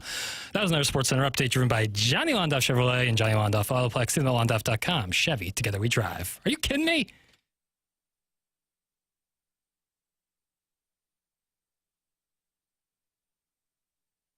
It's the morning after. What a program, Doug. You can put your head on the pillow tonight and say, you know what, we've done good works. Well, the Doug Armstrong interview was certainly good. Wow, shot at Joey Vitale and Gabe Yarman. Very Those interesting. interviews also very nice. Very nice. Yeah, I'd recommend going back and listening to Doug Armstrong, Joey Vitale, and Gabe Yarman with us here on the program. Jeff Lottman is a sponsor of the program. JEFF-LOTTMANN.com. Yeah. The home buying market is going to be competitive when the calendar turns to January 1. You want an agent who knows the market, and Jeff's been doing it for 2 decades, and with $500 million in St. Louis area real estate sales. This guy knows the market. He's got the connections. Go to jefflotman.com. He's with Compass Realty. Compass Realty, top luxury real estate agency in the area. Not about price point. It's about experience. It's JEFFLOTTMANN.com. Yeah, JEFFLOTTMANN.com. We're going to have the Design, Air, Heating, and Cooling email today. Coming up, then BK and Ferrario are at the Centene Ice Center for 11 a.m. to 2 p.m. and then the Fast Lane from 2 p.m. to 6 p.m. That is what's coming up here on 101 ESPN. We will catch up on our commercial breaks and come back with the Design, Air, Heating, and Cooling email today next here on TMA 101 ESPN, presented to you by Brown and Crouppen.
All right, Doug, this is it.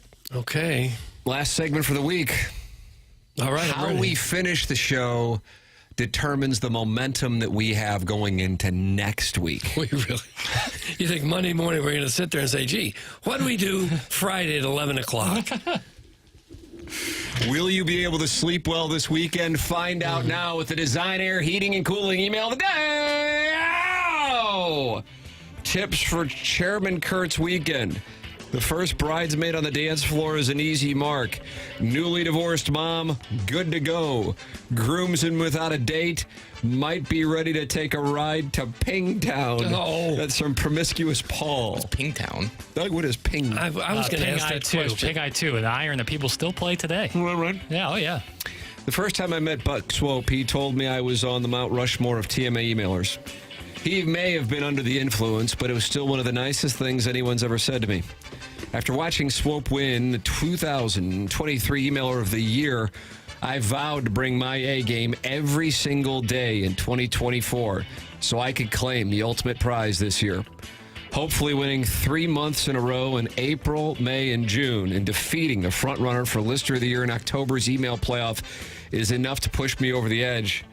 I'm not going to beg, but winning Champion Emailer of the Year would change my life in so many ways. My wife might actually be intimate with me, even when it's not our anniversary. Her boyfriend might let me sleep in my own bed every once in a while as well. Hell, maybe a stranger would even spit club soda in my mouth at Hot Shots on Thursday night. A few things that might not show up on my resume but could tip the vote in my favor is the fact that I actually know what the Monday Night Miracle is, and I've never announced my desire to sleep with Idris Elba live on the radio. Your loss. That's got to count for something. No matter what happens, I can't wait to sit on Santa's lap at Hot Shots right after I'm done contributing to the Lime Totem Pole. I'm going to whisper my wish in Dougie Kringle's ear. All I want for Christmas is for you to ruin me, Vaughn. Okay. It's from the JV golf coach. JV golf. He was going all right till right there at the end. JV golf coach. Sadie Hawkins, Doug. The Blues won in overtime at the Saddle Dome with Robert Thomas tallying a goal and 2 assists mere hours after explicitly telling Libby Jack to stop sending him pre-dawn texts. There's a Banty Rooster in the text inbox who's upset we're not talking about the Billikens' sixth-year senior Gibson Jimerson breaking Anthony Bonner's all-time scoring record in a 17-point loss to Bill Russell's alma mater out in San Francisco. Cardinals lame duck GM John Mozeliak says they plan to have Ryan Helsley be part of the organization in 2025 because he lacks the self-awareness to realize that every other front office in baseball can see through his weak sauce bluff. But I think the lead is that a 70-year-old podcaster who cures insomnia by counting bowl games instead of sheep says baseball will cease to exist if they adopt the golden at-bat rule. I'm with Libby Jack on this whole Spotify rap thing. Nobody else cares who your top 5 artists were. I don't care how basic you are, how big of a snob you are.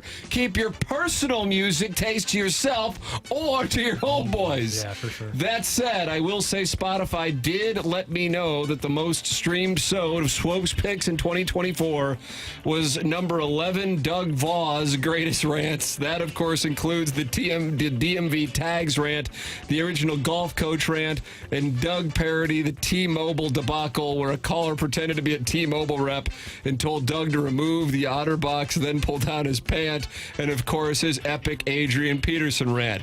You scored 3 points against the San Francisco 49ers, who can't keep a defensive lineman out of jail? There's got to be an opening over there somewhere. That's from Buck Swope. Oh, Buck Swope with a nice little email this morning. And that's what we have for the Design Air Heating and Cooling email of the day. What you got? Well, I'm going to go with the last guy, Buck Swope. I thought that was the best. Paul gave me some advice. I'm going Promiscuous Paul. I'm going Buck Swope. Buck Swope is one. The Design Air Heating and Cooling email of the day. Another win for Swope. This might be his time. Find out next Thursday at the TMA Year-End Awards, 10 o'clock hour. You're on TMA and the TMA Christmas party at Hot Shots on Lindbergh. Time for us to go. BK and Ferrario up next from the Centene Center for Jackson Burkett, Chairman Kurt, Martin Kilcoyne, my brother Kevin, Douglas Elvin, Vaughn. I'm Tim McKernan. This has been The Morning After, presented to you by Brown and Crouppen on 101 ESPN and the TMA STL YouTube channel.